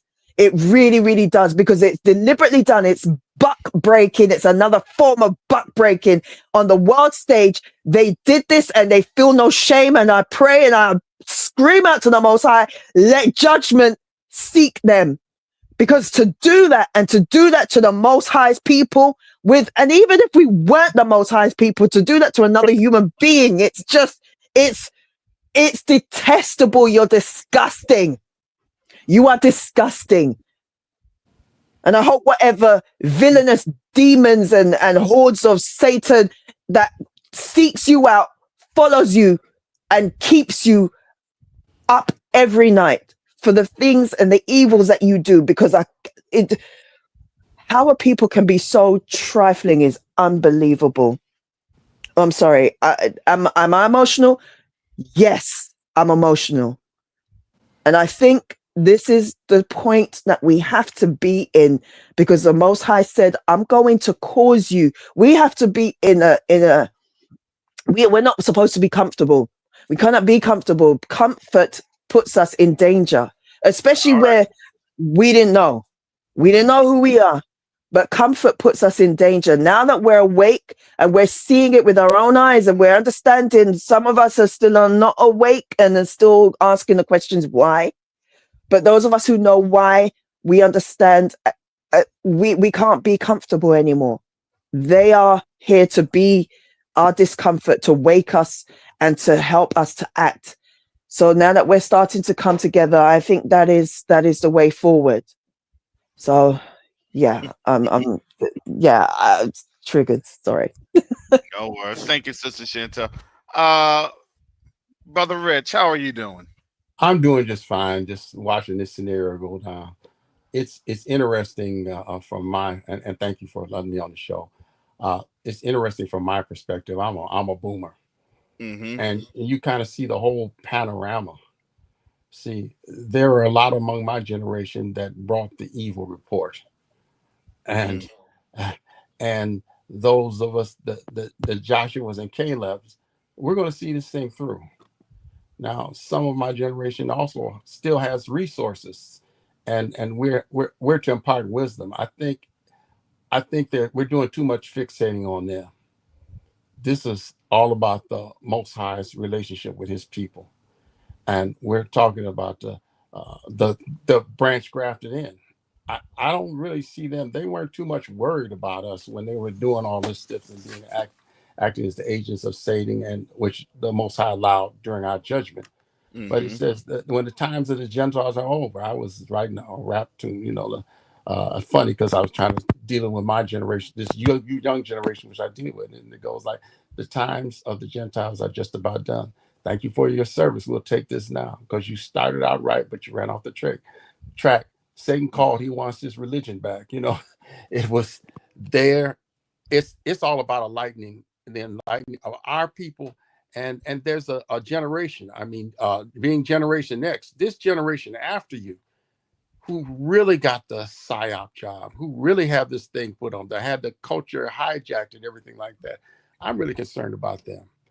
I'm not concerned about these Gentiles. I'm concerned about our children, who we thought would be a prey, that are going to have to enter that land, and preparing them for that. Because whatever delusions we had of this system having something for us in it, they have no delusions. There's nothing in them. There's a lot of despair among them. I'm more concerned about them than what these Gentiles are going through. The Gentiles are going to get what they have earned and what's going to happen. And if there any among them who can, like the Roman centurion or Rahab among them, that are going to cling to our people and benefit them, that's fine. That's the remnant. But again, we worrying about them.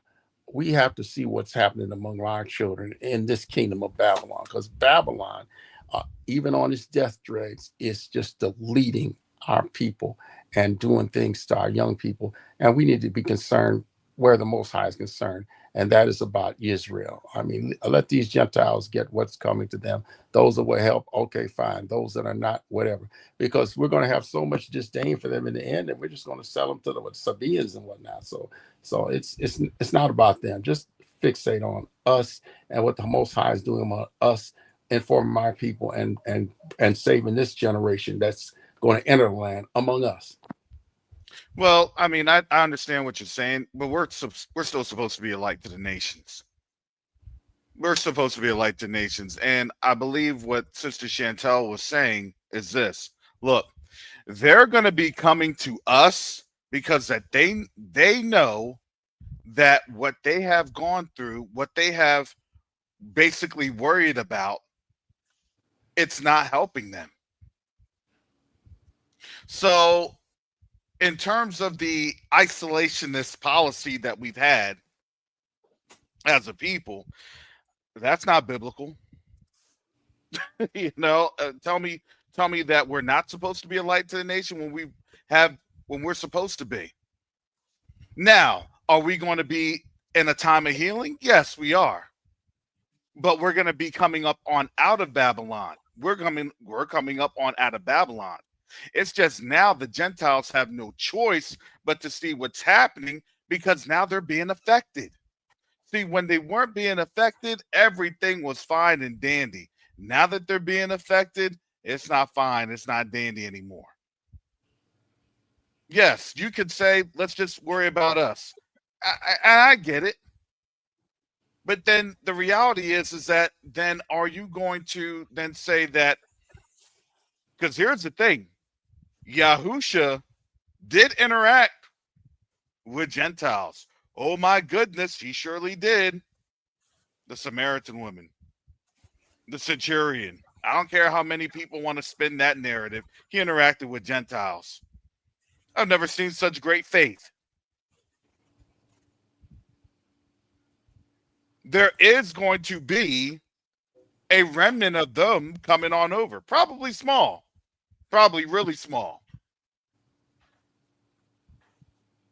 This is why I say the question that I ask is that a lot of people may not understand. You know how the Most High works. The Most High gives us challenges, every single one of us. Because why? He has to challenge your heart. What you may have said 5, 6, 7 years ago, there are things I said 5, 6, 7 years ago that I don't hold on to, not now, because I had to walk through some things. I had to learn through some things. I had to get challenged through some things. So my message 5, 6, 7 years ago is not the same. Because why? That's spiritual growth and maturation that the Most High requires of us. If we don't have spiritual growth or maturation, then how can the Most High use you if you're still caught up in Babylonism? And yes, a lot of our people do wake up to Babylonisms.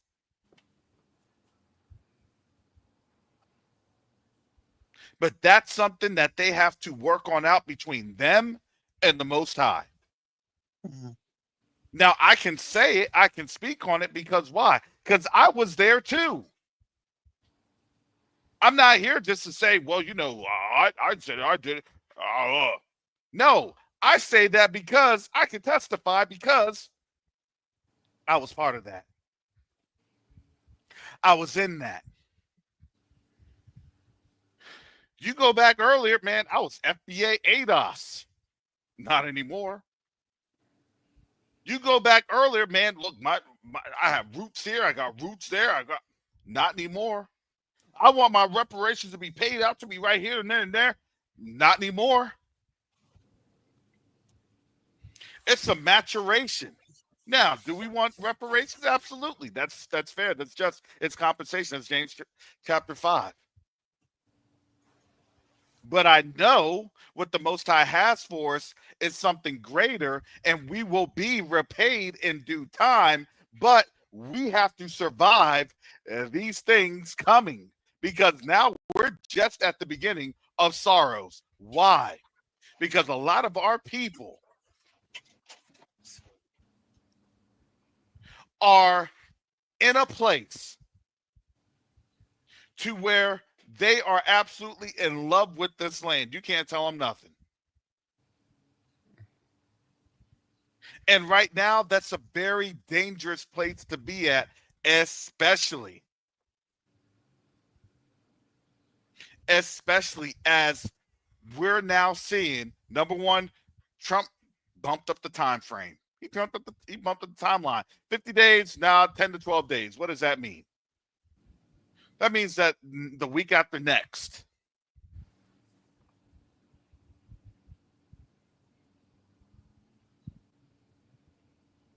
why is that? Because they understand the time. They understand the times better than us. They know how much longer they have, better than us. They're just trying to game it because they think that literally they can defeat the Most High. That's their thought process.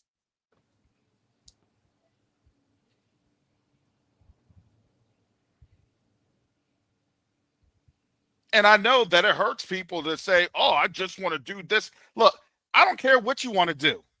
You can do whatever you want to do. That don't mean anything to me. But when you're doing whatever you want to do, please stay away from me, because I'm not going to have you try to bring your rebellion up in here. Because that's what we have had as a people that even brought us out of captivity, and you still aren't even guaranteed to make it out of here. Tell me where it says you're guaranteed to make it. I want to know the scripture.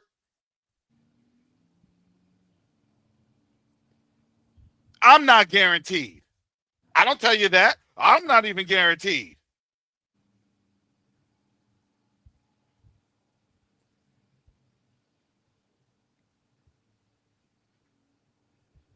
Well,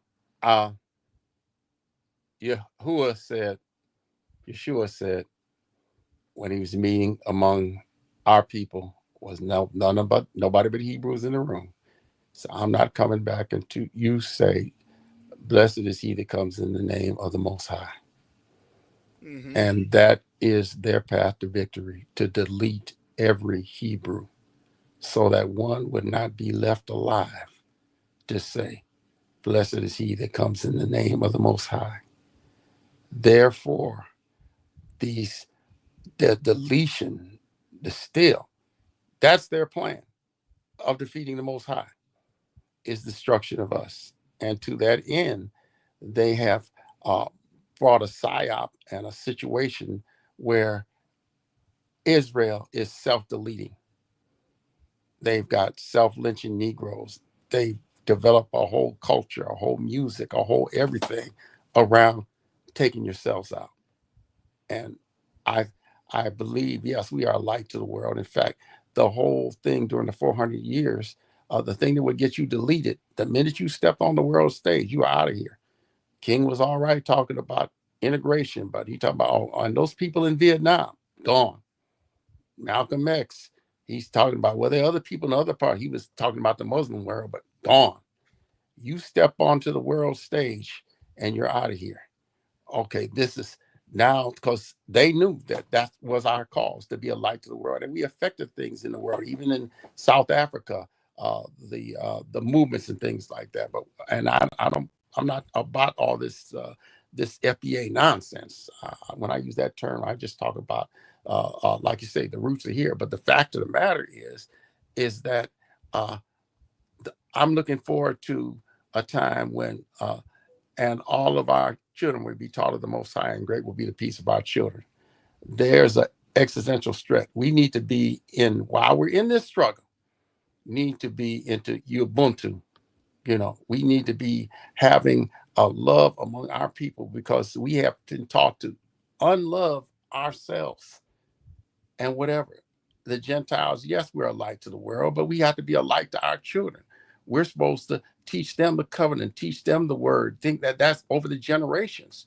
And whether my physical being makes it out here is immaterial to me, because when I accepted this thing, when all I knew about the Savior, that I was ready to accept death. Death was not death was never the threat to my life. You put yourself in peril. We didn't even have the whole the scripture. The thing that's that's upon you that we have to deal with is the living sacrifice. That's the thing that hurts, and we have to be reduced so he can be increased in us. So that's what I'm saying is there is a work. Yes, we are to be a light of the world, but there is a crucial work to be done among our people, among our very children, and so we have. So that's, I'm not saying anything that we shouldn't be concerned about the Gentiles, but I'm saying the Most High is concerned about us. The Gentiles are used to provoke us to jealousy for a time, and they were given a thing to draft in, but we're still under a covenant, and we have to fulfill that covenant to the Most High. That's all I'm saying. Okay, now where did this even come from? Because what we're discussing is we already know that they're being judged. So what is this even coming from? We already know that they're going through all this. So where is this even coming from? This is what I'm trying to figure on out. All we're doing, look, when we're speaking truth and peace, I get that. We all get that. The Gentiles are being judged. Okay, then let them be judged. Yes. So the understanding of this is that we have seen their deceptions literally falling apart amongst them.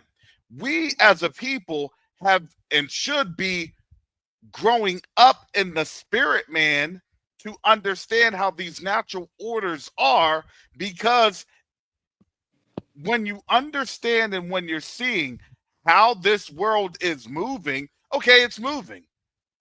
There it is. The Most High done said it. Now we're going to see them doing what they're going to do to try to save themselves. And that's what they're going to do. We get that. So what I am saying today, when you're talking about the rumors of war, we're going to go through some things as a people. Because why? Because we're not quite out of here just yet. So we're coming together as a people. Yes, will there be Gentiles that will want to help the children of Yasharal? Absolutely. Absolutely. Will there be our people that's going to say, I don't want Gentiles to help? Absolutely. But here's the thing. Sometimes in all those encounters, you just have to pray about it, because you don't know who or what the Most High has brought your way. Mm-hmm. That's it. Because if we always try to say, it's just, here's the thing. Here's the thing. If you trust and believe in the Most High, will the Most High bring anything to you that's going to cause you ill? No. No, he will not.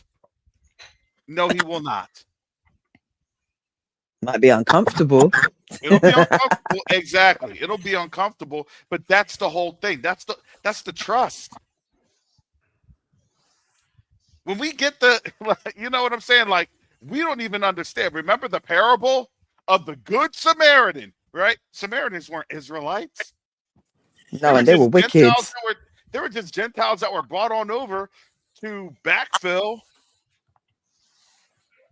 the northern kingdom that had been banished under Nebuchadnezzar. Mm-hmm.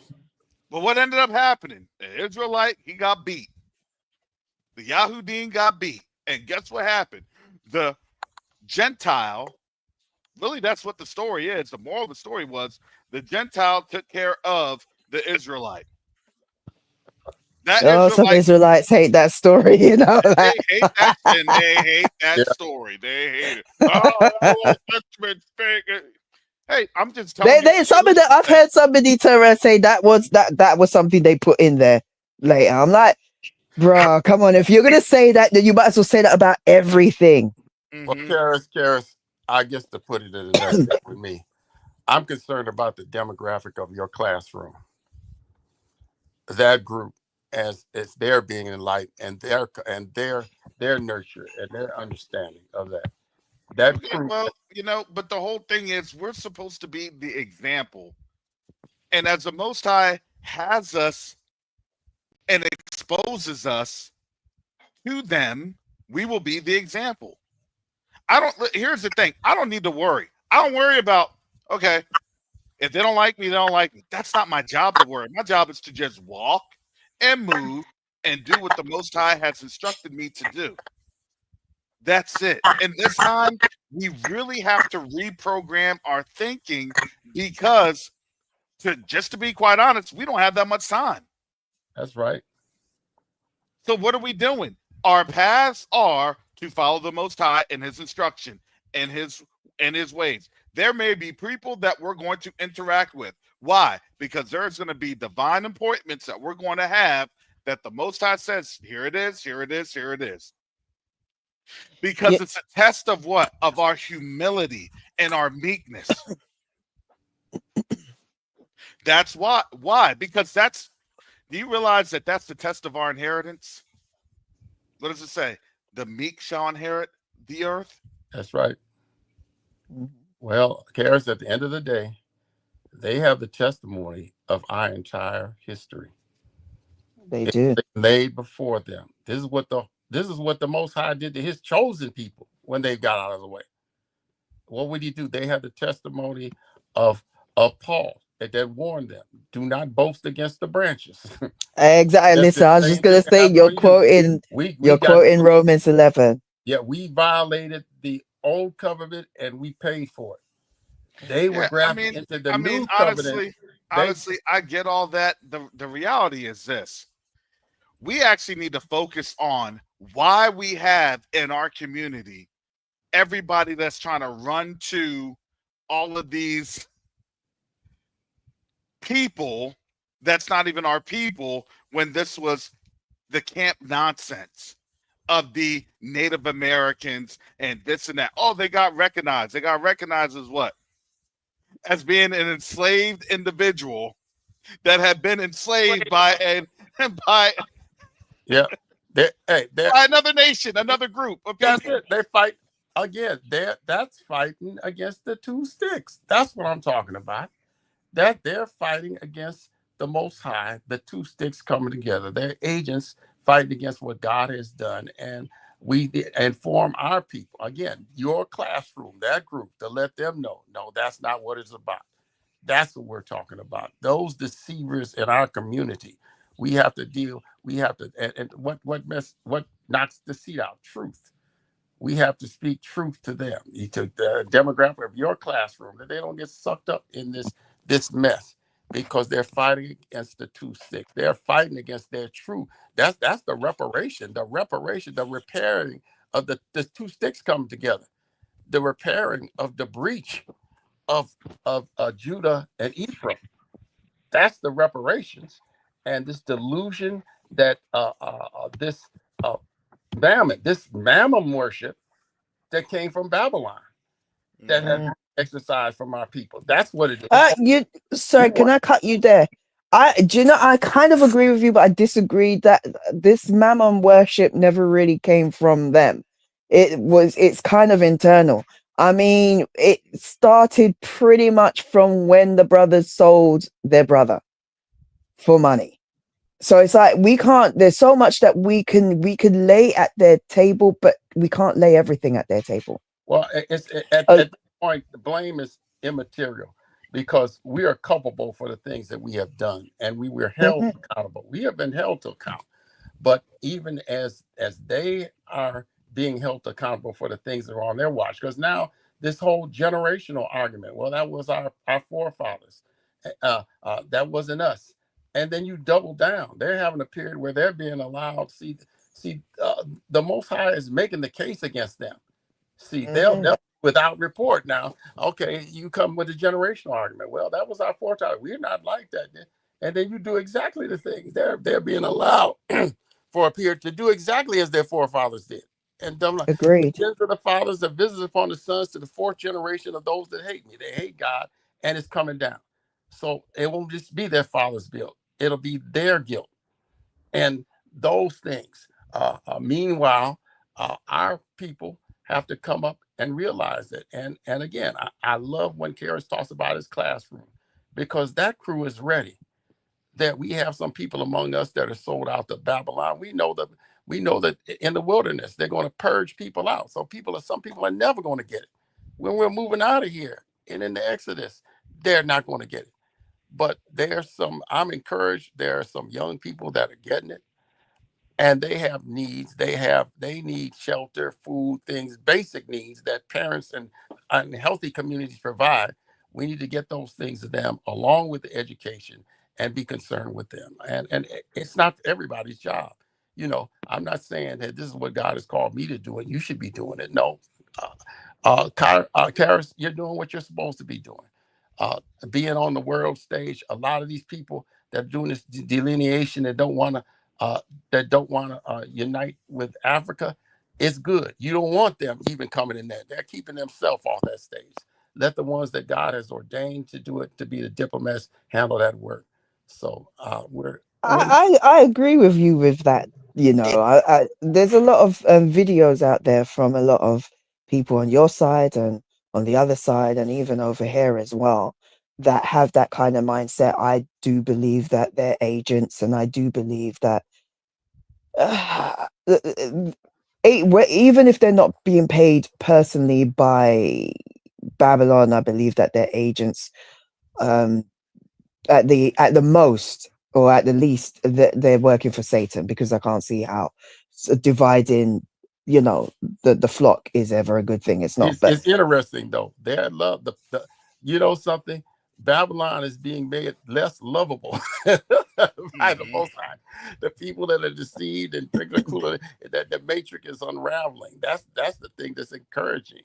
Those that love Babylon. Babylon is being. Her skirt is being lifted up and it's showing her. The horror of Babylon, the harlot of Babylon. So it's Babylon exposed. That's what's being happened. And those that have the spirit of the Most High are abhorred by that. And they're going to be shouting ultimately, show me the way to Zion. So it's good to be a part of God's plan, but we just need to submit to him, as Kara said, and prayerful, and just ask the Most High, what do you want me to do? And get on his business. I just kind of feel that the ones like I was saying, I was agreeing with you with what you said about you don't want those people anyway, and I believe that maybe those are the ones that you don't want, and those that follow them, that they'll watch their videos and be like, yeah, I agree with that, and they follow that kind of mindset. It's exactly what I said a few weeks ago, where I said you sit there on your side of the pond, right? Let's say all of you had that mindset. Where would that leave you? Look, aside from those on the other side, it's not. See, when you say side, you play into that what they're talking about. No. You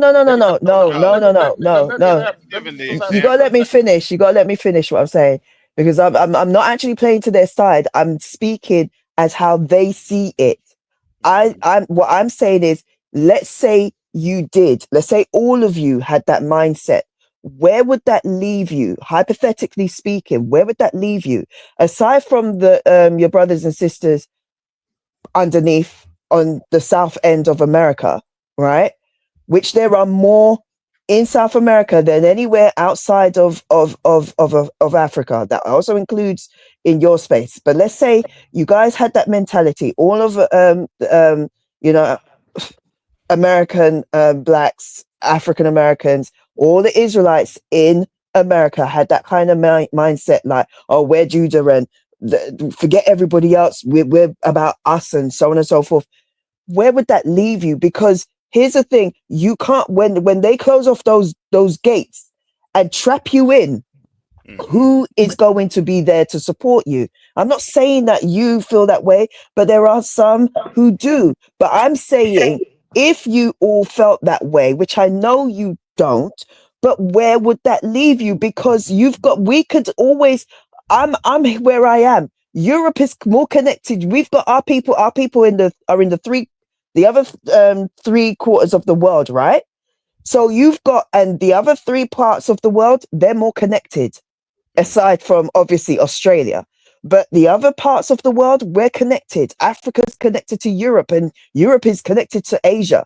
We've got our people everywhere. So if we wanted to, if you had that mindset of, nah, forget the rest of you, it's FBA only, and the rest of us are okay, we respect your decision. That's it. Seeing how this administration is taking you, where it's taking you, what then? Where can you, the Most High is not going to bless division amongst his people. So if you move yourself out and you're like, you selfishly, because it is a selfish mindset, you selfishly are like, no, it's about, because you believe that you're going to get something from these people, really, but whatever. But you believe you're going to get something from these people, and you stay there. Who's going to help you? You have no other agency outside because you've cut that off. And that is what I'm trying to say about these people that have FBA and ADOS Sister, have that mindset. You're preaching to the choir. That's what I'm saying. I'm agreeing with you. We left Egypt with a mixed multitude. We left Egypt with some of them people. They see what's happening is, and what I say by side, there's a characterization and a marginalization. That's how when they're still using the same Roman playbook, the divide and conquer, divide and rule. See, what they want to do is set certain groups. This is a group, this is a group, and keep these groups fighting among each other, and we can do our agenda on the top. So, that's why when I come on the platform, he said, yeah, I'm FBA. I identify it because it's not a monolith. This is just a fact. Like Kara said, he said, oh yeah, I have these people, but I'm not believing this stuff. They're trying to say like we all believe this. I don't believe that. They don't know America. We do not all believe that. There are a lot of. No, I agree with you. I know that as well. It's the same way how they want you let them drive the narrative and make this thing and get you, because this is the Roman playbook. You're dealing with a tempest in a teapot. This is what the Most High is doing. Nobody's going to stop the Most High. Not FBA, not any of this nonsense. Nothing is going to stop the Most High. We have to just concentrate on what the Most High is doing and what He wants me to do within that process. I happen to believe this. Now, you want to know what I believe? I believe that the Most High, He don't matter. He got a plan B. When the generation got janked, they murmured in this for He took out a whole generation.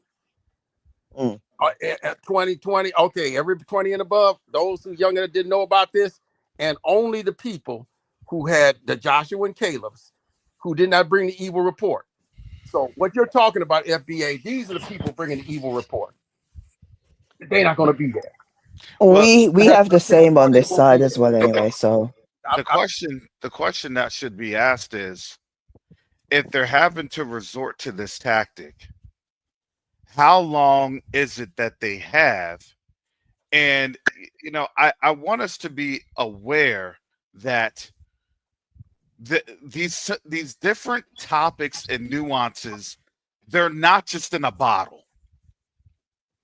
They're actually more connected than what they want to give us credit understanding. It's easier to say, okay, this square has nothing to do with this circle or this triangle, right? Nothing to do. But they all have to do with one another. There's a relationship value that when they have to cause the division amongst the people here, amongst the Yahudim here in the United States, why is that? They're in desperation mode because it's about over for them. Bingo. Why do they need to bring out all these tariffs? They're in desperation mode. Why do they need to make sure that Russia comes to the table and seeks peace? They're in desperation mode. They're not stopping anything. That's what I'm They're saying. not stopping anything. They can't stop anything. And their power is being undermined by the nations, which then gives credence.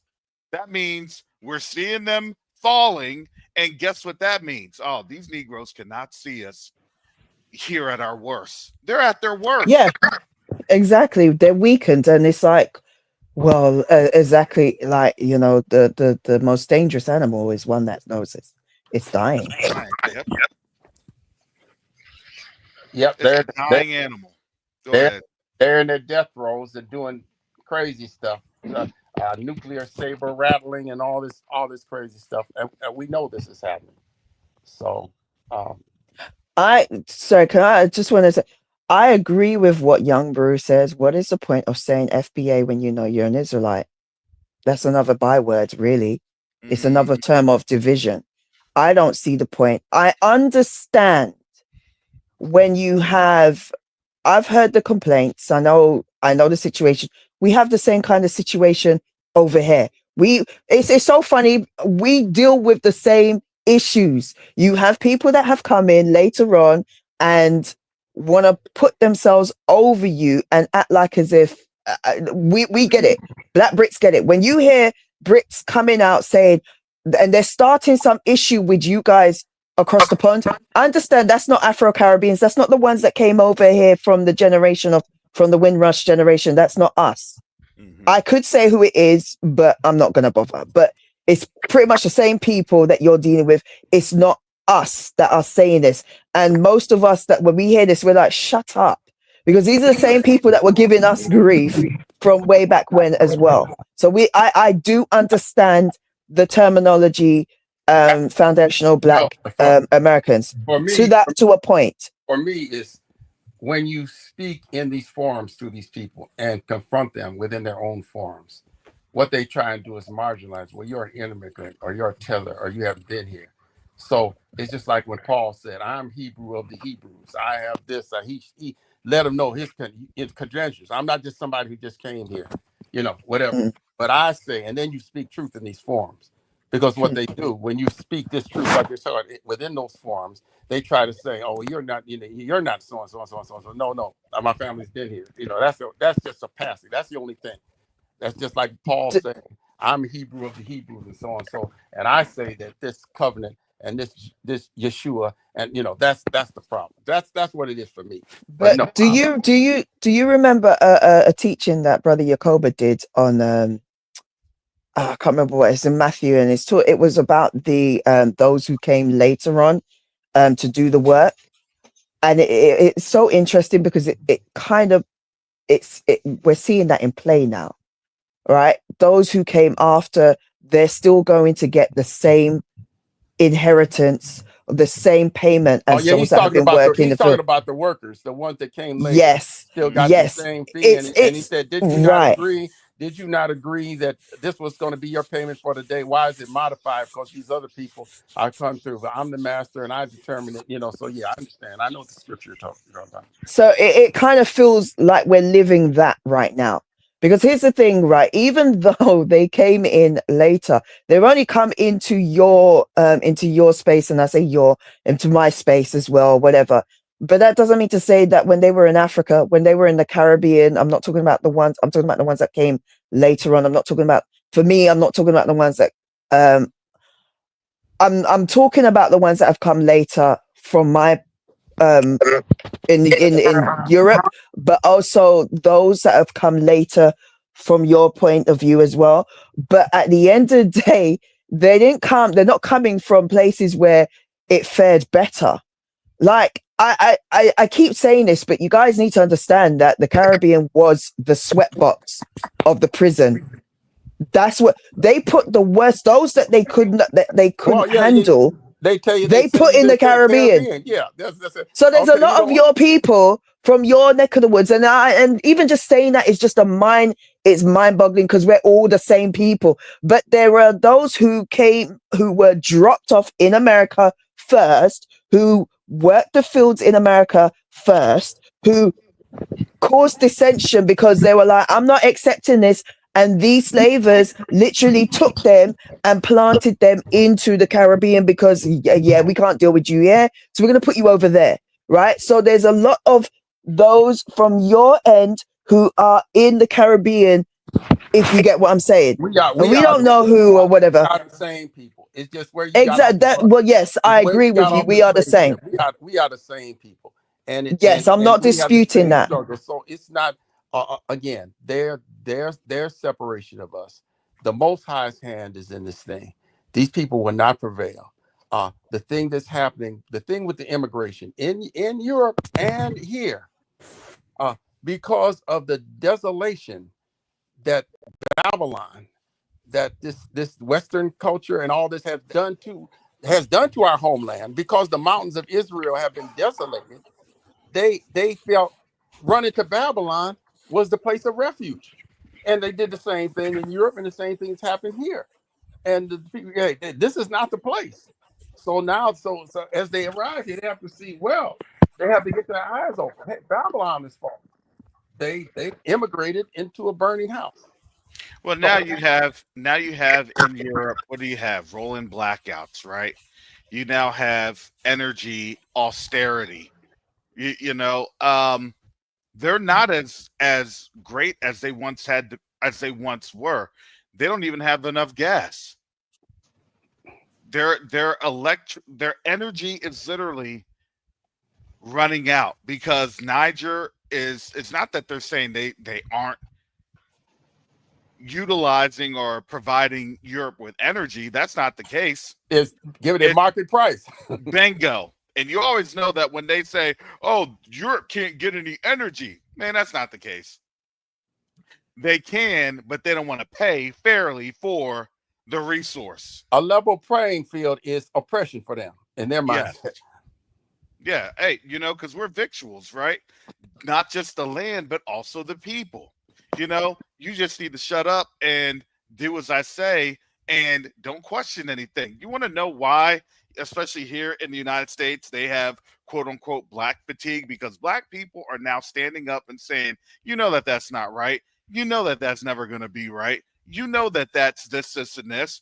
Because why? Because we are judging with a standard. Don't judge me. I'm not judging you. The Most High is judging you. But I'm telling you what the Most High is doing, and what you're doing is inviting judgment because that's going against his word. That's what they hate. So what they hate is their hypocrisy. Let's call it what it is. Their hypocrisy is being exposed, and the exposure is now showing the rest of the world. Do you think that Eastern Mediterranean nation wanted to have supplies, humanitarian aid airdropped into Gaza? No. Yep, they wanted to tamp down the genocide, and the world just rose up against them. I mean, the Japheth dwelling in the tents of Shem, and everybody sees it. Well, I'm not gonna. I think on that scripture, because to me that is not our land. I say Japheth dwelling in the tents. What are tents? This is temporary. I think they have literally been in the temporary lodging of what we created here in the United States. This isn't or not just here, but also around the world, right? It's not a permanent. It's not a permanent building. Oh, you mean that place of power? But also, Karis, you could say that. Remember, I really do believe that is Esau's land, right? Esau is still Shem. No. Look, if you actually here's a great thing. I liked watching Kings and Generals. And if you actually understand what was going on during Alexander the Great's time, and you realize what was happening in Alexander the Great, exactly. That is Esau, Edom's land. That is it. Now, did they have some interactions in sub-Saharan Africa? Yes, they did. Were their interactions that strong? I would argue no, they weren't. But what were they doing? They were trying to influence what? Other nations to come against The Most High's people. the Yahudim. They were trying to influence those Oh other yeah, nations. that Now, was the purpose Exactly of their what they've been alliance doing with now. Rome, that Chittim, and bingo. everybody that he tried to break. Yeah, constantly. Still Exactly. doing it to this day. That through their propaganda machine. It's the same thing. What did they just say about Ethiopia? You know, the Trump administration lied on Ethiopia, and Ethiopia had to come out and say, no, you lied because of this, this, and this. That's actually not true of this, this, and this. Why is that? Because I'm just going to say this, geographically speaking, they can't get down to there. Geographically speaking, you know that Italy was only able to hold The mountains on of Israel, they couldn't do it. Yeah. Yeah. Even Italy, even in I think it's I think it was early 19th century when Italy was trying to go into there with they were defeated. They were defeated. They were by, defeated by the Ethiopians. Yeah. Yeah. Yes, they were. It wasn't until like World War II when they had planes that said that they were ever able to, get a toehold in there, and it's still And that's for how the mountains long of they were Israel. only able to get the toehold for what? For 3 years. That's what I'm talking about. Do you not find it interesting that was the only place that Italy really wanted to go up into? Yep. Rome wanted to go up in there. I wonder why. I wonder why. Yeah, because Edom wanted to try to get their birthright. They could never get into that stronghold. Yep. But that's why I always say, because when you see the history and you read the history, Constantine's mother traveling, it's all there within the Catholic Church. They wrote the whole geography. Yeah, they did. Yeah. I can't get down into Israel. I can't get down into Jerusalem. So I'm going to say that it's this or just that. I believe that their rulership was that of a client nature, because think about this. Nobody wants to be told that they're under rulership. You're being ruled. Do you think that these African nations right now, that for 60 years, do you think that they had their quote unquote revolutions in the 1960s just to be literally ruled by Western and European interest via proxy, via puppet? Yeah, they couldn't actually get the fullness of their sovereignty and independence because that's still our people, and we were still within the 400 years. Mm-hmm. But they didn't want to it's tell the same them, as in the Caribbean as well. But remember, they didn't want to tell them that they were being ruled via client, via proxy. You see that with Rudo. Rudo, straight client. Rudo, a straight proxy. He is straight pug. You get what I'm telling you? Well, definitely. We know it. It triggers his people so much. They do assassination on both sides. You talking about America Net? That's this whole decapitation thing that they call it. And who has gone through the most assassination attempts in their presidency on the continent in the last 3 years? Ibrahim Traore. And they have Isn't it over 20 now? Yeah, it's been more than that. And they're mad because it's kind of like, if we can't beat you, then now we're going to try to have some sort of credibility. And then because credibility, now it's, well, I think, he's a dictator because what? I always say, like, then what is he a dictator about? He's not holding elections. He's a good king, like in the Bible. That type of leader. He's a good king, and the other nations in Africa are saying, well, look at those people. He wants nuclear power because he wants to build nuclear weapons. I find that so fascinating when the West say that. Nations emigrating to Burkina Faso. That's the thing. He's exposing all these the Hutus of the world. He's exposing all of that, and what are, giving people a better life. And what are all the other nations doing on the African continent? You saw that with Botswana. I mean, my man was in fatigue the other day. the president was in fatigue talking about, we taking back our diamonds. You now have that with Namibia. Yep. And now national resources. Now here's the funny thing. I wrote about that literally last year. It's in my book, The Rise of Africa, the Continent, the Diaspora, and BRICS. I wrote about that last year, and look at what's happening about it. Look at what's happening. Now, are there still other things and other conditions that need to play out? Absolutely they are. But when you understand how they're playing out, here's the greatest thing about that. You understand the opportunities that you have as the diaspora. You understand the opportunities that you have as a people that want you to come over and build. You want to know the crazy thing about all this? Is that if it wasn't for us, our people, coming here and around the world in captivity, the nations would never have been built up the way that they're built up. Oh, definitely. The nations would never have been able to be as built up. They had to use our labor. They had to use our ingenuity. Prowess. I had a discussion with somebody just yesterday about that, and they kept saying, well, you know, all of this stuff, like, you know, we got issues going with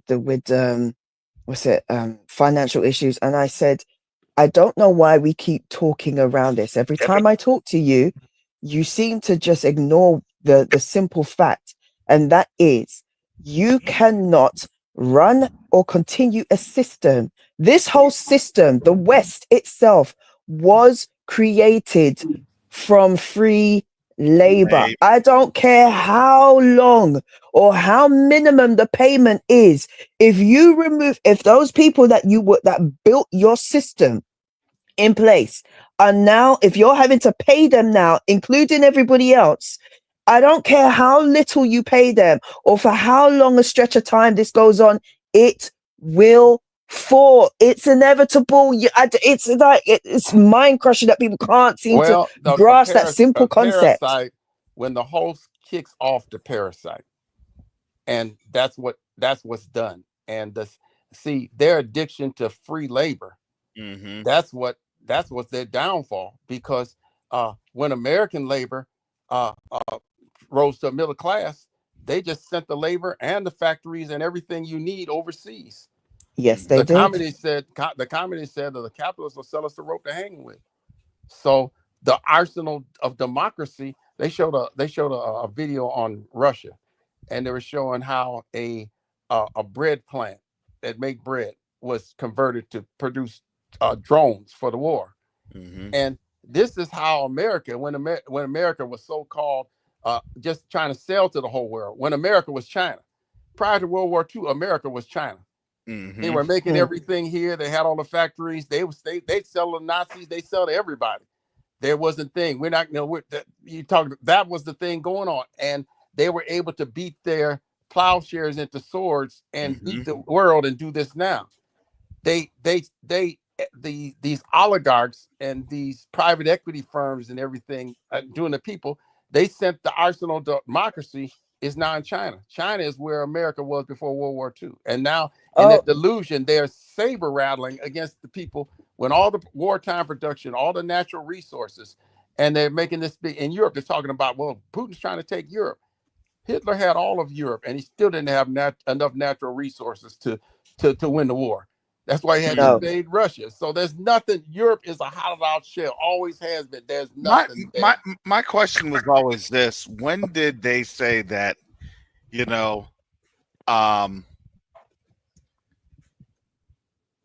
And how do we even know that Putin says that he's going to invade Russia? Or excuse me, Europe. You know what I'm saying? How do we even? Narrative. Nobody wants. That's Europe. what I'm trying to say. Exactly. Because if he was going to do it, he would have done it already. Exactly. So that's my whole thought process: is who are they really trying to fear monger on this one? Because it's a fear mongering, and you're absolutely right. There are no resources there in Europe. Not as great as the I can resources in attest to that. Africa. Potatoes and coal, loves. Potatoes and coal. That's why they're trying. That's why they're trying to get us separate these people, our people in the United States, away from the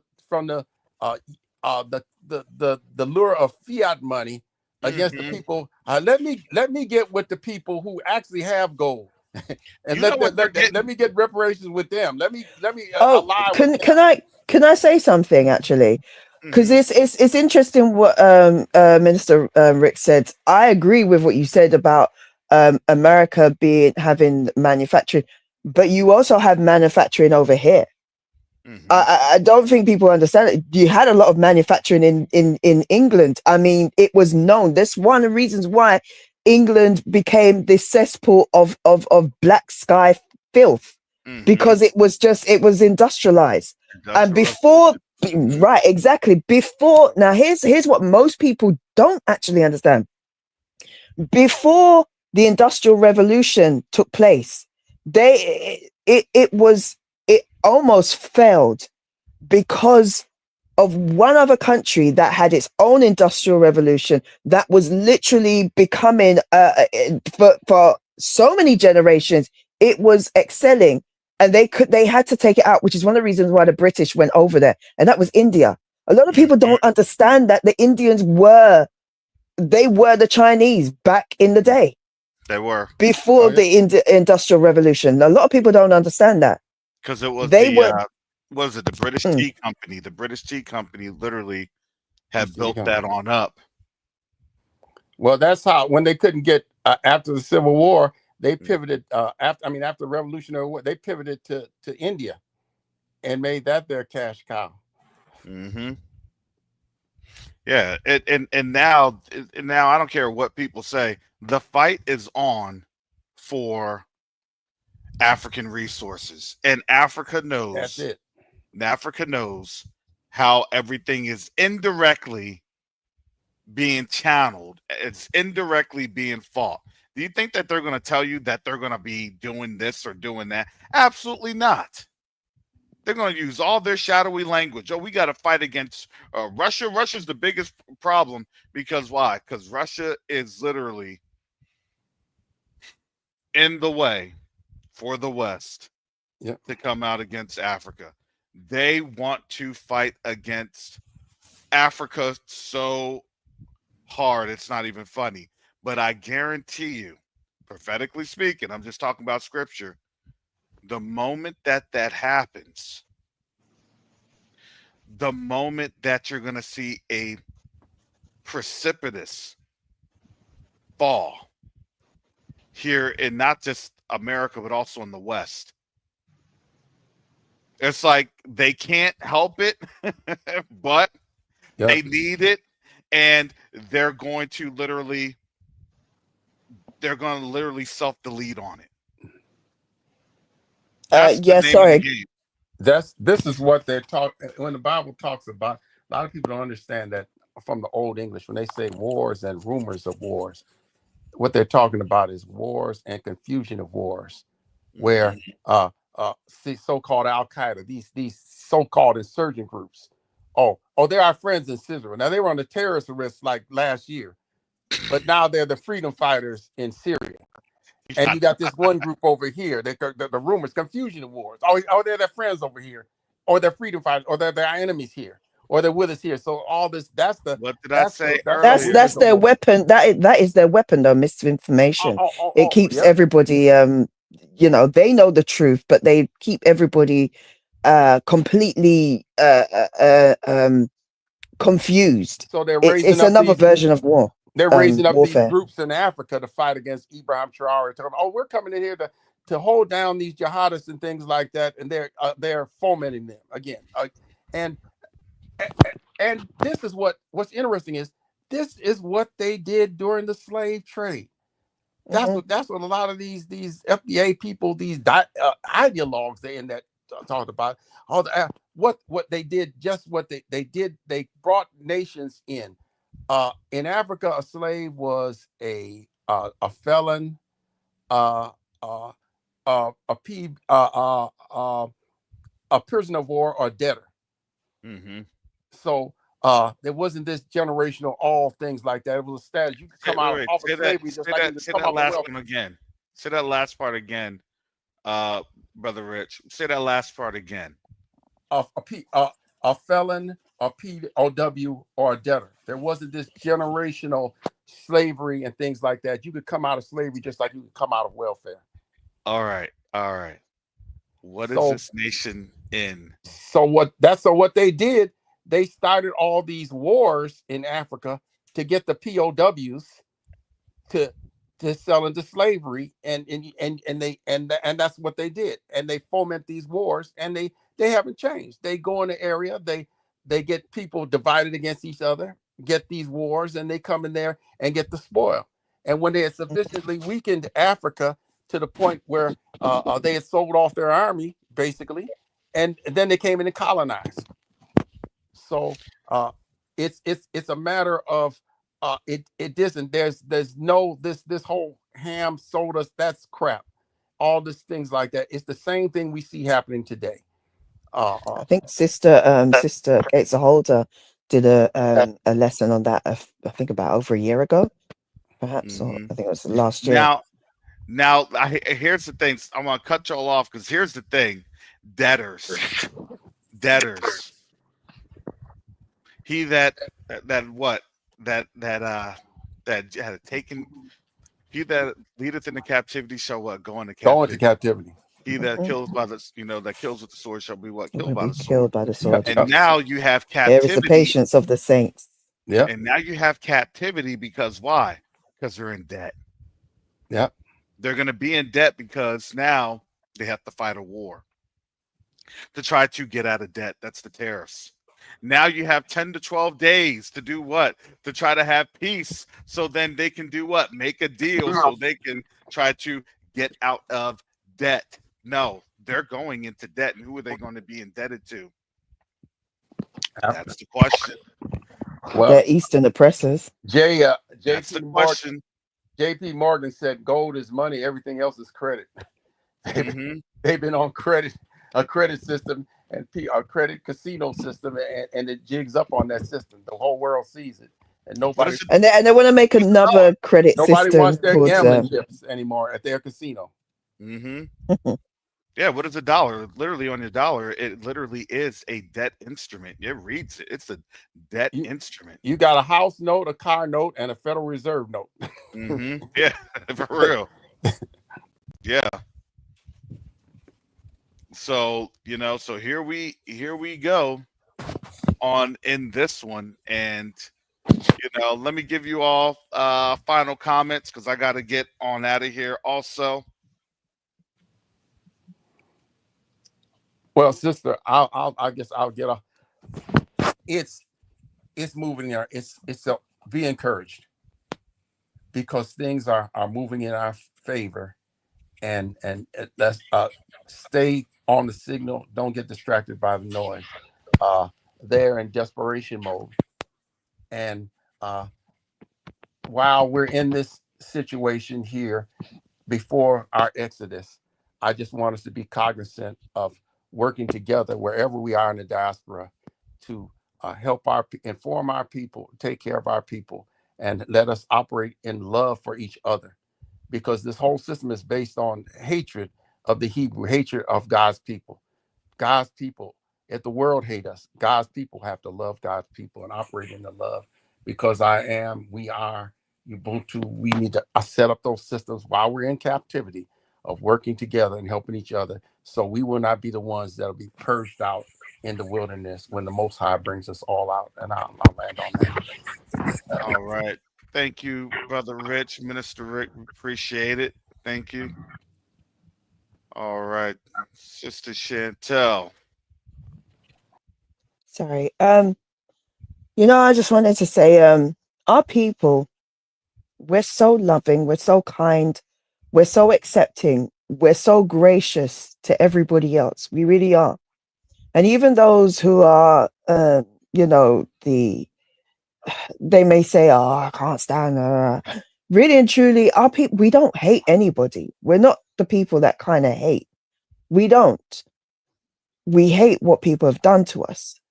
But it's like, we are the most loving people that's ever existed on this earth. We really are. I just wish sometimes we could be that way more to each other. The thing that gets me is that when we say be one, we say it's a, you know, we start, now that we're saying no, we're not getting involved, deal with this, to them it's a hatred. Us loving, and like as we went over, you know, us loving ourselves, saying that we have a love for ourselves, means that it's a hatred for them. And it's not. It just means that, I think somebody said in the chat, we need to sort our own home out first, our house, get our house in order. Like, it's very selfish, and it is really. It's selfish for everybody else to expect and expect and expect and expect. Because you see, here's the thing, this is the truth of the matter, which no other community wants to actually admit to, except for a few of them who are brave enough to actually say this. But every single community out there, every nation out there, sees us as their slaves. You might not have physically taken us out of our lands, Hispanics, Asians, natives, whatever. You may not have physically taken us out of our lands, but you still feast upon us as if you had. You still believe that our bodies, our work, and everything else about us should go to your benefit just as much as they expect. Because if you did, with everything that you have put everybody else into, including our people, you would never come to us first and say, you need to help us. No, you would go inwards and look into yourself and say, you know what? We've done this. And it's the fact that they haven't, which is exactly why the Bible says that then they haven't changed. It's not just talking about, look, when we read Deuteronomy 30 verse 7, and it says, all those that hated you and persecuted you, it's not talking about those that have this hue. It's all those who have hated you and persecuted. It says those who have hated you, those who have persecuted you. And I do not know of no one on this earth that has not had that hostility for us. Everywhere we go, we have been hated, as it says in the Bible. It's funny because in Deuteronomy 28, it literally says that you're going to be hated wherever you go, right?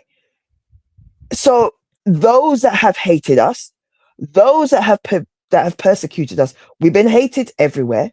We've been persecuted everywhere. It literally says that no matter where you flee to, you will have no peace. So it's everywhere. We try to, like, even including myself, like, oh my gosh, what has Japan done to go through what they've gone through? What has China done to go through what they've gone through? Yeah. Then when you see like old photographs of darker hue Asians, it's like, well, where are they? And they all of a sudden closed off their borders from the rest of the world before, you know, the turn of the 20th century. They closed off their borders, and then all of a sudden the borders open up, the gates open up, and it was this paler looking people. Like, bro, where did you come from? Because I remember you looking completely different. What happened? And then we can't understand why they're going through what they're going through. Each country has its own evils and its own sins that it has to look inward and say, you know what, we did this and we are going through what we're going through. You can avoid that by, you know, but everybody is being judged by what they've done. And and based on that, it determines the magnitude in which the Most High is going to bring down his wrath upon you. What I say for us is keep our shalom.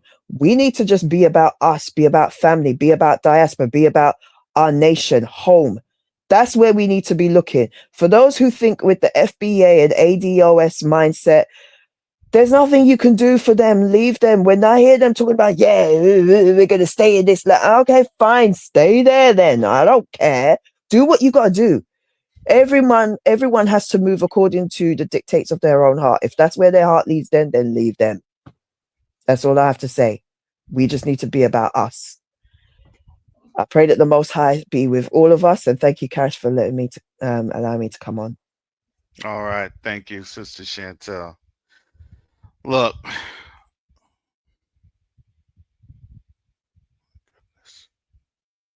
there we go. Look, as I had stated earlier,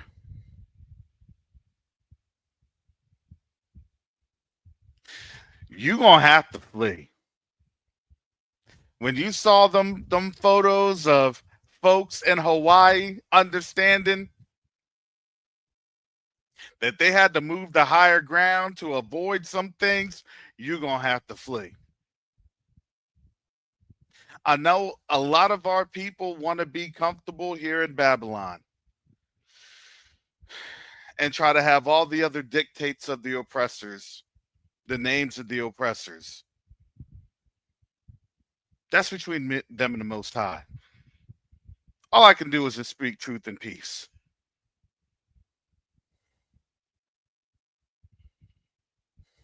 There's a time that's coming up very, very shortly.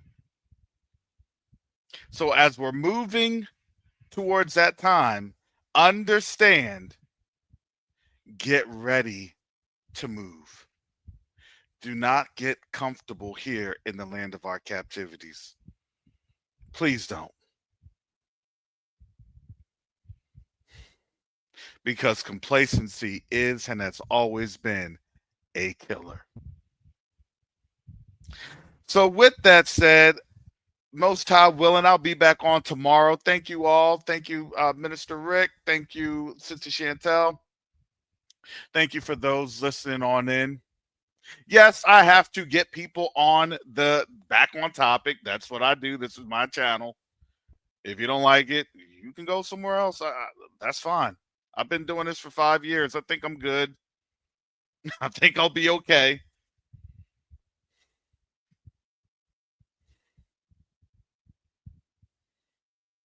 I thank the Most High that I'm here to do what he needs me to do for this season, because it's very fruitful, just to say the least. And your support definitely helps in making this thing happen. I ask family for your prayers over this in these times, because a lot of things are moving. So please pray for me.